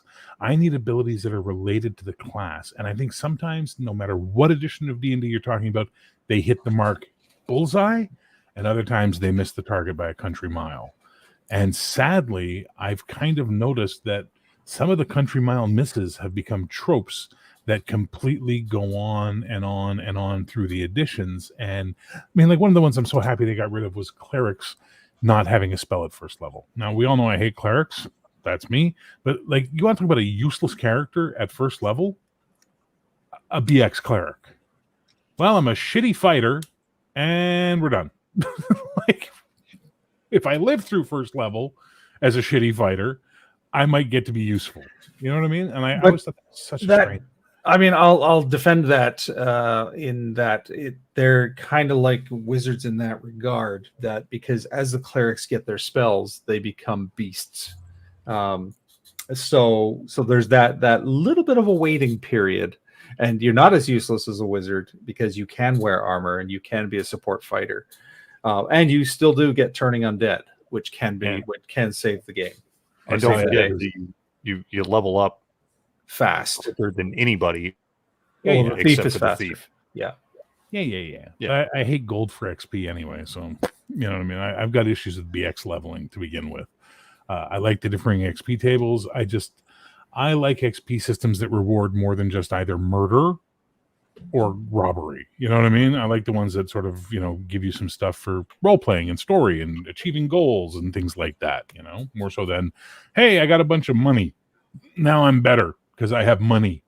What a comment on capitalism that appears to be, if you think about it a little deeply, you know? Or the might makes right.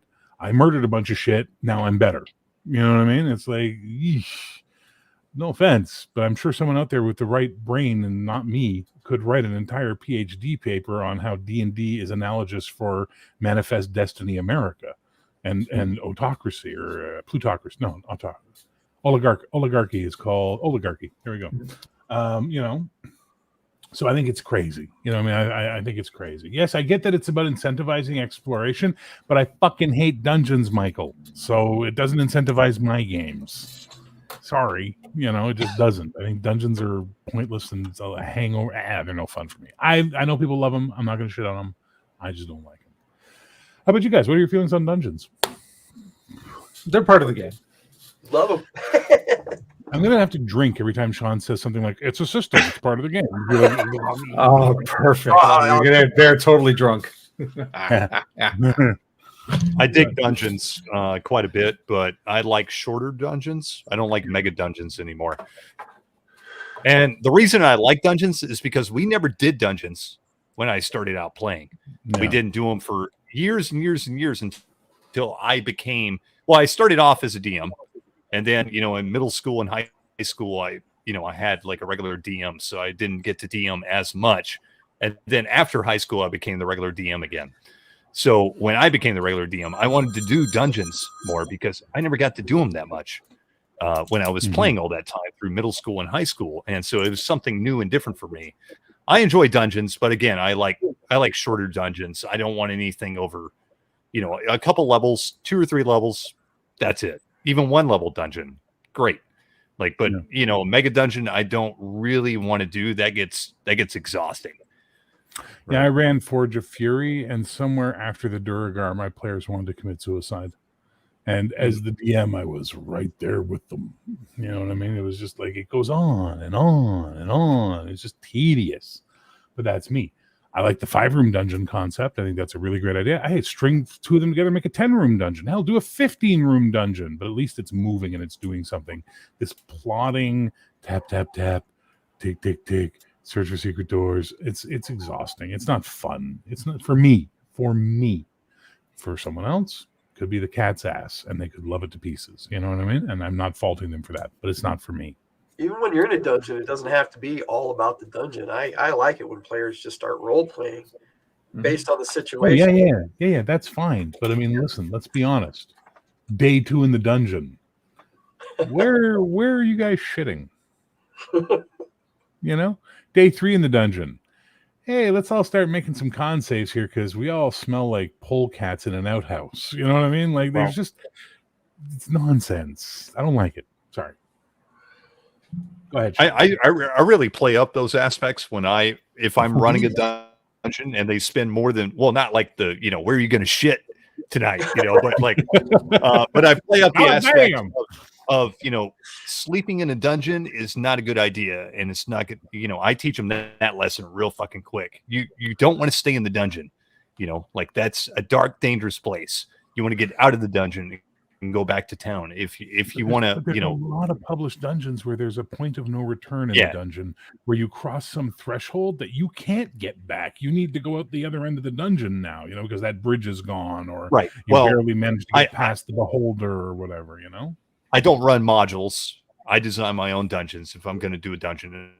And again, that's why I like short dungeons, is because, it's there is always a point of return if you want it. That's an option. Do you want to go on or do you want to go back? I like presenting those options. Did I ever run you through Goblin Gully? Did you ever play Goblin Gully with me? Goblin Gully is this Dyson Logos map that I populated and took his idea. No. The one with the tree, the Goblin tree. Yeah, I've ran that in one of my campaigns. It's a great dungeon. I added something to it. When they get to the bridge that goes to the other side of the dungeon, I put Goblin Archers up there. That bridge, I did the same thing. I literally have players now who just go, that fucking bridge, because we killed 14 BS characters trying to cross that bridge. 14. I did the same thing. It's insane. So much fun. That's a cool dungeon, actually. So Dale asked a good question. And by the way, Pan, I see what you're saying about the I've moved to OD&D 100 XP per HD, 1 XP per gold, so money doesn't incentivize. I can see that. That's fine. Dale says, when did the cat's ass become a good thing? Don't you have a cat? Don't you have a cat? Who here has a cat? I have a cat. Anybody else have a cat? Well, waking up to the cat's ass facing you is not a good thing. The point is not that you think the cat's ass is something special. It's clearly the cat thinks it's awesome and wants you to see it. My old aunt, who didn't swear because she was a proper lovely lady, never used the term cat's ass. She'd say the cat's bloomers. So it's just like, okay, that's lovely. It's still their asshole, like, good morning. Hi, like, what are you gonna do? But yeah, it's the dog's balls. It's dog's breakfast. Anyway, where were we? We got off on cats and dogs, dungeons, all that kind of good stuff. I think we're just all over the map at this point in time. All right, let's do this one. This one's fun. Tabletop Crusaders, man, you are killing me. And yeah, I'm gonna have to do that one. You're right. And I've been a bad boy on this one that I haven't been taking my drinks when I get the super chats. Bear, when you guest in my game at some point in the future, I will pre-gen a cleric for you. Just for you. I'll play the fuck out of it, and you'll hate me because I'll be really religious. Oh, that's awesome! I'll be super zealot. I encourage that. It just as a sort of aside before we're back on topic. My 5e game has a player playing a cleric of Elmater, and he's playing him like a psychotic bastard. So everybody's like looking at him sideways, going, "Are you sure you're a representative of Ilmater?" Oh yeah. It's very fun. I played a cleric one time who absolutely refused to heal the fighter because of his alignment. I love it. my cleric was neutral good, and the fighter was chaotic neutral. And it's just like, no, my god will not heal you. You are not worthy of my god's gifts. You must convert if you wish them. And they were like, why are you fucking ruining the game? And I'm like, am I really ruining the game, or am I making you rethink being a fucking murder hobo asshole? Hi, speaking of the cat's ass, I just got a presentation of it. Thank you so much. They both want food, and they don't realize they're not getting it, so they're just stalking me now. They're fucking circling me like sharks. These two cats, it's awesome. What are the odds those players who complain that you're playing the character, your cleric, in such a way will also complain, or also the type who will go, well, role playing is very important to me and it has to be done right? Yeah. Man, I think listen, players should I don't play with those guys anymore. The way they like. Like, I don't play with them anymore. That's just the simplest way to look at it, right? I don't play with them anymore. By the way, with Tabletop Crusaders, we are now $33 away from the gift, I believe. Let's do my THACO math again. So we're at 98, we're at 78, we're at 68, we're at 58, we're at 53, we're at 33. So $33 away on Super Chats from giving out 2 gift cards tonight. So if we can do that, that'll be awesome. That would make me really happy to do. And how are we going to do them? We'll put everybody who chatted in the chat tonight. We'll go through the chat, throw all their names onto a wheel, spin the wheel, and the 2 winners get the cards. So, okay, I wanted to say something. Yeah. What is your biggest pet peeve in addition of D&D? What is that one? Thank you, Beans. What is that one thing that you go, oh, that just right up my ass sideways? I can't stand that one. In any edition or all of the editions? Well, if it's one that goes across all editions, great. If you want to break it down by edition, go right ahead. Or just that one that really bothers you. Beans, I swear to fuck, you're going to die right now. The for 5th ed, it's a toss-up of the hit point bloat or the bloat of races, optional races. That they just keep spamming them out there. Wizards and players keep wanting to play them. And it's like, no, you're not allowed. Not in my games. I want to be a tabaxi. I want to stick my ass in somebody's face. I want to be a half tabaxi, half genasi. So when I stick my ass in their face, I light them on fire. Yeah. So yeah, for 5th ed, that bothers me the most is the bloat of playable racial options. I agree with that. I agree with that a lot. All right, Chris. Level caps on races that can live hundreds of years. Why is it that they can't be powerful wizards when a human can do it in 60, but an elf can't do it in 1200? I'll tell you why. Because humans have the capacity for unlimited potential, whereas the other races are limited by their meager brains. That's why they're called demi-humans. Bullshit. The opinions of Sean of Mage's Musings do not necessarily represent those. I'm just messing with you, Sean. No, it's okay. I'm messing with you. This is all a fun good, stream. Cody? So I do want to comment on level limits. I actually don't care for them that much, but I do think they work if you think of basically the fact that most classes really cap out at like 9th level, right? In old school D&D. So when you think about level limits, it's really not that much of a cap when you think about it. Yes, especially in 2nd ed where the caps are like 15 on average. Right. I don't like the caps in 2nd edition at all. They're too high. Yeah, they're way too high. But what things I don't like in D&D, I don't like feats, and I don't like powers, and I don't like that kind of stuff in D&D. Yeah, I just think it just basically it doesn't really add anything to the game for me. I know it adds a lot to the players because it's basically just power game central, and that's all I ever see from powers and feats and all that kind of jazz. I don't really like it. Skills are fine. I can do without skills, but powers and feats I'm not a big fan of. So Beans is a bard, not a thief. That's the first thing you need to understand. So he's going to sing us the song of his people. I love feats. and I love powers. I think those things are awesome. I think you can have a game with just 4 classes and then use those to build other classes out of it and then make characters more diverse. I think the amount of them is ridiculous, and I think the logic of them is ridiculous, but I think the concept of them is a good idea. Like a lot of things with D&D since 2nd edition, I think the concept is good, the execution is poor. And that's my thing. But for the biggest bugaboo I have about D&D,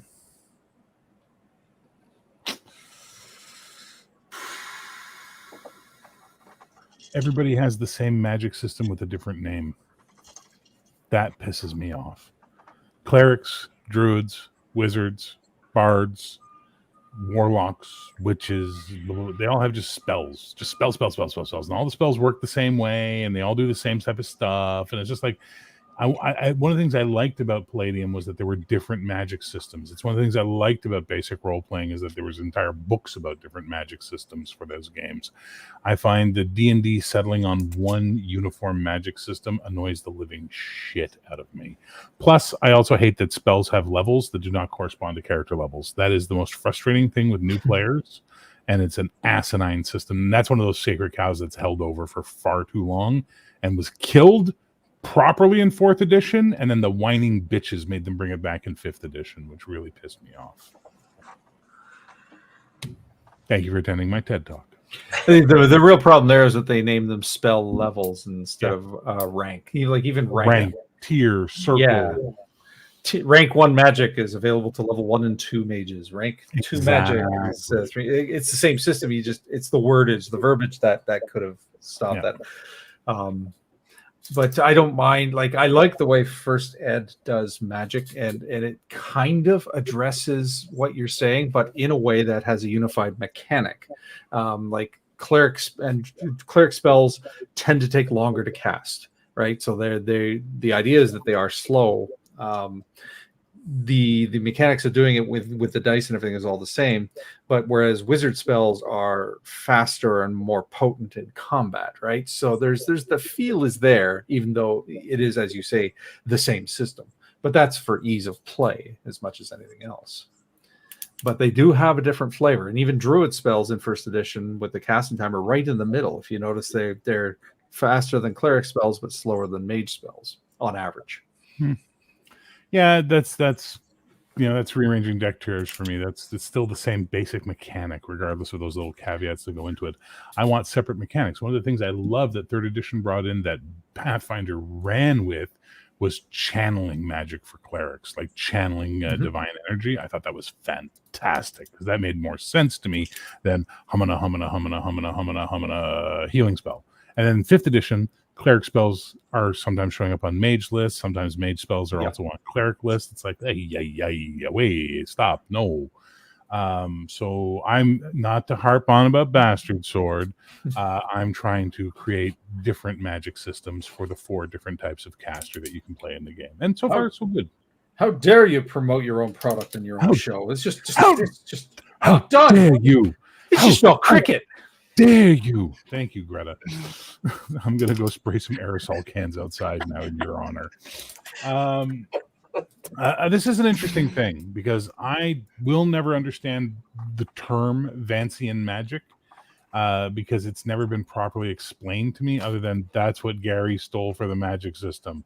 So who can explain what Vancian magic really is so I can understand this concept? Because the magic system was based on novels by a writer named Jack Vance. I get where it comes from, smartass. I want to know what it means. You son of a bitch.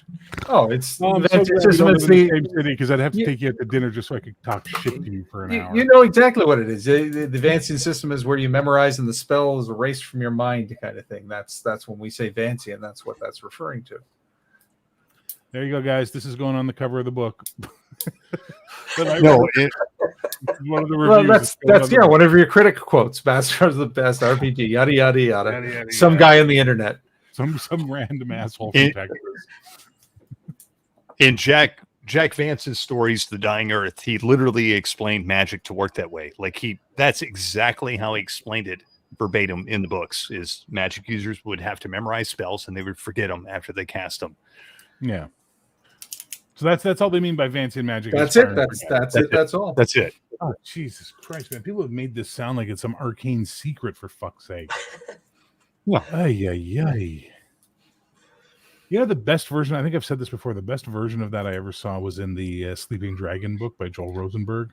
When they first arrive after being sent there by their professor, who's a wizard, to the alternate world where they become their D&D characters, and they open their eyes, and the wizard fires a lightning bolt that blows up all the supplies that he gave them to make their quest easy. And then, like, the fucking fighter guy is just like, "What the fuck?" And he's like, "You don't understand. They're in my head, and they want to come out, and I didn't understand that from my mouth, and it just came out." And I love that idea that they've memorized all these spells, and they're just sitting there in their fucking head wanting to get out. I think that's genius, because then I could use that. I could use that in a game to make play. Well, let's do your daily sanity check. See how you're feeling there, buddy. Oh, you've memorized all your spells. You've stored your full brain. Okay, let's make some saves now to make sure you don't go wackadoodle on everybody, you know? But that's me. I like fucking with players like that. And scene. Wow, you guys just go dead after I say something. It makes me feel like if it's something wrong. Fuck. I was like, Well, it was a bit of a that's- tangent. We didn't know where you wanted to go from here. It's a conversation. You can do wherever the fuck you want to go. Oh, we don't converse. Give us a topic. Oh, okay. Sean, why is he such a prick, and why do I like him so much? Discuss. Because I'm such a prick. I just want to comment. I just want to comment. I really, really love Sean's dedication, devotion, and understanding of first edition AD&D. Much respect, sir. Like Agreed. your I will agree with that. understanding of the deep lore of first edition AD&D is awesome to me. I love hearing you talk about it and explain it in more than anyone I've ever heard talk about it. You understand it better than anyone, and it's really fascinating to hear you talk about it. It's funny because up until what year is it? 23. Up until about 10, 11 years ago, I was 100% all in on second ed. All right, that was my go-to. Yeah. I had started playing it in '89 when it came out, and aside from some divergences into Rifts and Masquerade and all that, D&D second ed was always my big go-to. And then somebody suggested to me, because I had the first ed books when I was a kid, but they were way over my head because I was a stupid baby. And I figured I'd give Bear some ammunition there. But and I had long since gotten rid of them, which, of course, I came to regret. But a friend of mine was like, you should pick up the first ed DMG. It's got a lot of great material and great advice. And I'm like, okay. So I did. And I'm reading it going, wow, there really is a lot of good stuff in here. And then I got that bug in my ass to, well, I want to try first ed as it's meant to be, not as second, because at that point I was totally in on the options, the players' options. Combat and tactics is, I believe, I was so tempted to port it to first ed, and it does port, but I wanted to get into the nitty-gritty of what made first ed tick before I started changing things around. And so that's basically what I did. I just dove into it. Just as okay, this book is a mess. These rules are a mess because they were published piecemeal. It was published, Monster Manual, which was meant to be compatible with 3 editions that were coming out at the time, and then they released the Player's Handbook a year after that, and the DMG a year after that. So it was like, okay, so they were making the shit up as they went, and they were trying to figure it out. So they didn't put it in a presentable way. And there's a lot of contradiction there. And I was like, okay, but is it a contradiction or more of an upgrade? And then I started piecing it together, and I realized, despite its presentation, when you piece it all together and you use all the little nuances, the game is really rich. And then that's why I came to love about it. That's why I love the segment system, because of what it offers. I love the fact, and my players in my games who play fighters love the fact that I double down on that mook rule, where they get 10, there's 5, or we have 3 5th level fighters, and so it's like, wow, against the tribe of kobolds we effectively have 15 attacks per round. It's like, yes, now you're getting it. That's how you can mow through all these people. And it's like, oh, that makes it fun. It kind of does. Little details like that. Then the guiding on creating a socioeconomical structure there that's there for you to look at. And then we talk, Christopher mentioned how he hates the level limits, but the level limits actually serve a great purpose in the game for the non-humans, because when you're using the non-human abilities to their full effect, they're deadly. You want to cap them. Oh, are you focusing on the cat there? Well, He's- it's just that, you know, when Beans is on me, you can't tell where my shirt ends and the cat begins. With Chris, we can't tell where his beard ends and the cat begins. Well, I agree with you about the level caps as far as that's concerned, but it's very human orientated, and I don't think that the elves would be limited that way, or the dwarves. It's just a matter of, I mean, I obviously I agree with the logic, but from a game perspective, it's a matter of justifying it in context, and so I just made that part of the lore. It's something that the races are aware of, because I mean, obviously in game they don't think, well, I can only get to 9th level, you know, they don't think in those terms, but they do register that. How is it this short-lived race of people of butchers are expanding so fast, and how is it they can master magic that we can barely dream of? The elves ask this question, and it becomes a thing that you can make lore out of, you can make game choices out of. A lot of players will whine, so, well, how come my elf can only get to 5th level? It's like, well, your elf can only get to 5th level, but on average elves have a dex bonus because they get +1 to dex, so every +1 to strike is effectively a level higher. It's like a full levels of ability. So an elf with a 17 dex effectively is +3 levels in ability with missile fire, or with a bow, right? So that's how the numbers play out. So yeah, sure, you can only get to 5th level, but you're at 1st level, you're the equivalent of a 4th level fighter with a bow if you have a good dex. So all of that adds up. Halflings get +3 as a racial bonus with slings. Yeah. +3, and then they get a high dex. So it all works out in the wash. So that becomes something, and that becomes a player consideration, and that's the other thing in terms of playing the game. They have to look at the character. Oh, well, I've got these great stats. Well, if I take an elf, I'll get an 18 or a 19 dex. Yeah, but you'll be capped at level 5. But you'll get other abilities. You get the stealth ability. The stealth ability, when you use it properly with the segmented system, makes elves and halflings gods in combat if they can get that surprise, which is more likely than not. So that is a worthwhile trade-off for that level cap. So it all does work out in the wash. Then you add to what I was saying, you add to the lore element. Why are they capped? Why is it? This is a philosophical question that can get asked in game, but it's also something players can work around. It's not a hard cap where they're absolutely stopped there. They can find wishes. They can find those manuals of gainful exercise, or whatever they are, the library. Skill at arms. Yeah. So that becomes part of the game itself. So that's why I liked it. I just found that second ed, the more I compared the two, it kind of formed the opinion I've been saying, that there's a bit of a soul to first ed that doesn't quite translate to second ed. Even though second ed is good, absolutely, it just didn't quite have the soul. Bear's giving me that smug smirk. No, we're giving you that. Okay. I call this section Cody had to talk. No. I love hearing this shit, because I went down the same rabbit hole. You got to understand, like, because I started with 2nd edition, and then when I was about 12, one of the guys I was playing with, his dad, the whole family played D&D, and they played 1st edition D&D. I didn't know about all the different editions and stuff. Had no idea. I didn't know there was a difference. Sure. And he was like, "Hey, what are you guys doing?" I was like, we were outside playing on the front porch. We're playing D&D. He's like, "I'll be right back." He came back with the 1st edition AD&D books and the white box.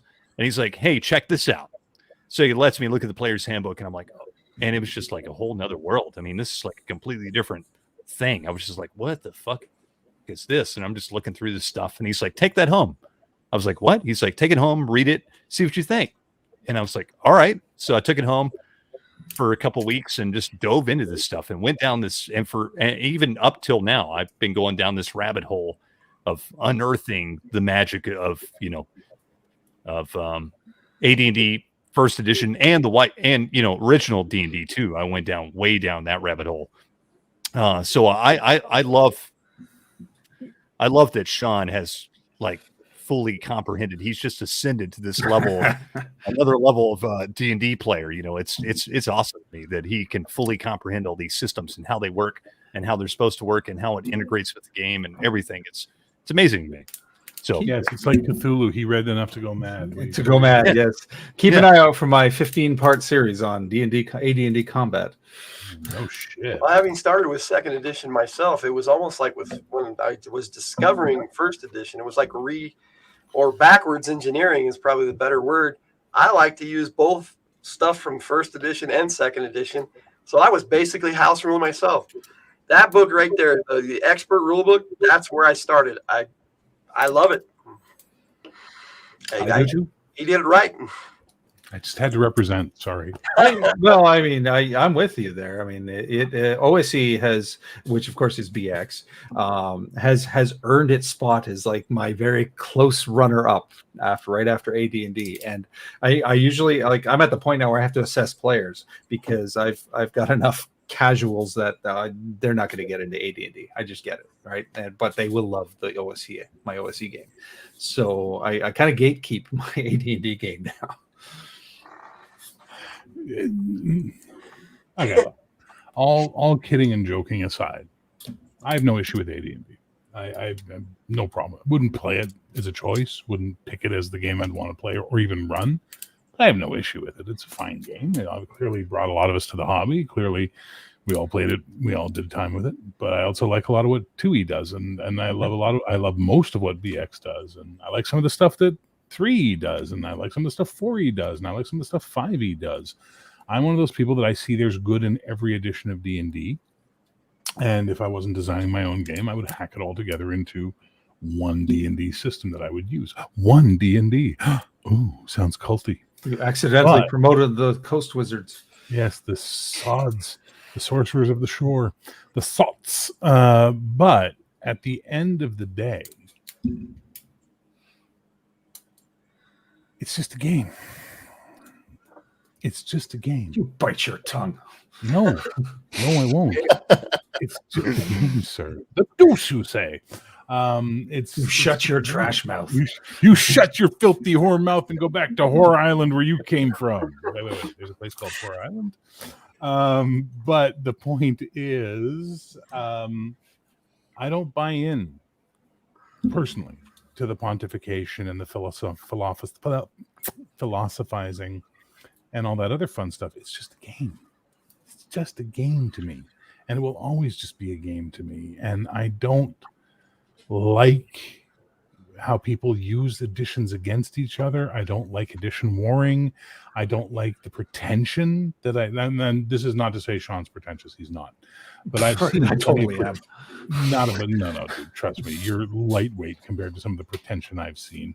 Who's that asshole that tells everybody that doesn't play 5e they're pieces of human shit? What was that guy's channel? I can't remember. That one YouTuber. I can't remember his name. I think it's Garibay. Is that it? I mean, like, that's pretentious. You know what I mean? This idea that I know the one true secret of it all. And it just arses me off a lot when people can't just accept that we all love the same thing. Getting together with friends, rolling dice, and pretending we're not who we are. Escaping all this bullshit. You know what I mean? Because let's just be honest. The world kind of sucks a lot lately. And getting away from it sometimes is really vital. And if you're going to bring a bunch of horseshit real world stuff in, well, that's not fun. You know what I mean? Like, if you're going to like bring all your real world pretension in, that sucks. Hello, Kate. Who's Kate? The Serene. Who is Kate? One of yours? Hi, Kate. Welcome aboard, Kate. Ooh, we got another girl. Look out. We're in trouble now. Quick, put up the He-Man woman hater sign. No homers. But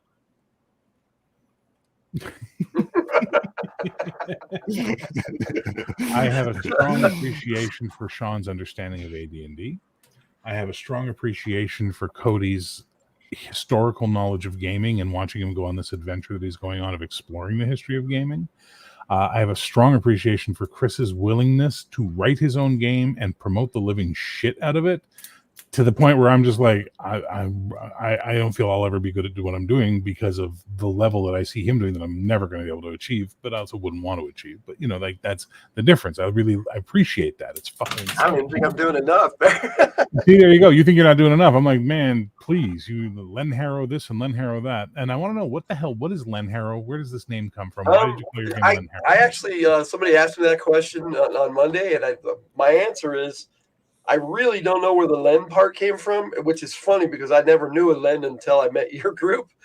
But I like the whole idea of the word harrow, like it was a harrowing adventure. Yeah. And I tried a lot of different words at the beginning to make it sound right. And when I just put Len with it, Len Harrow, it worked for me. Everybody seemed to like it.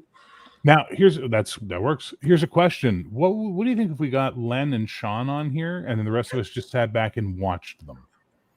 How many hours do you think we could go before, we'd all lose sanity and just, Cthulhu Fatan, like, at what point would we all just become, fish people from? I think I could listen forever. Just listen to Sean explain to me like all the mysteries of AD&D First Edition. I would be enthralled the whole time. And then Len counterpointing with game design philosophy, right. And and the rest of us just going. But then we have to get Omenal in there so we can have someone who talks without breathing being part of the conversation. Hey, Omenal, I haven't said a shot at you all night, but I had to take one finally. Sadly, I'm not the talker that many of you, like you, Bear, like you know how to talk. Like you know how to talk off the cuff, right? You've got the radio training. I'm more generally, unless I'm talking with something that I'm very familiar with. It's like I'd like to sit back and script what I'm about to say if you don't mind. Yeah, yeah. It's not radio training. It's just radio training honed the skill that I got from being a maritimer. It's the Celtic blood and the storytelling and that's what I was raised with. So that's how we learn. I did one whole week of radio training in journalism school, then followed the print path. So. Yes, Sean does need to narrate one ebooks and send the MP3s to Cody. No, Sean needs to narrate what you need to do, Sean. I swear to God, you would get 1 million fucking followers. Is they always go, let's read, and then they read the books. Mm-hmm. You do that with the first edition, but then each section explain it to us afterwards. Yeah.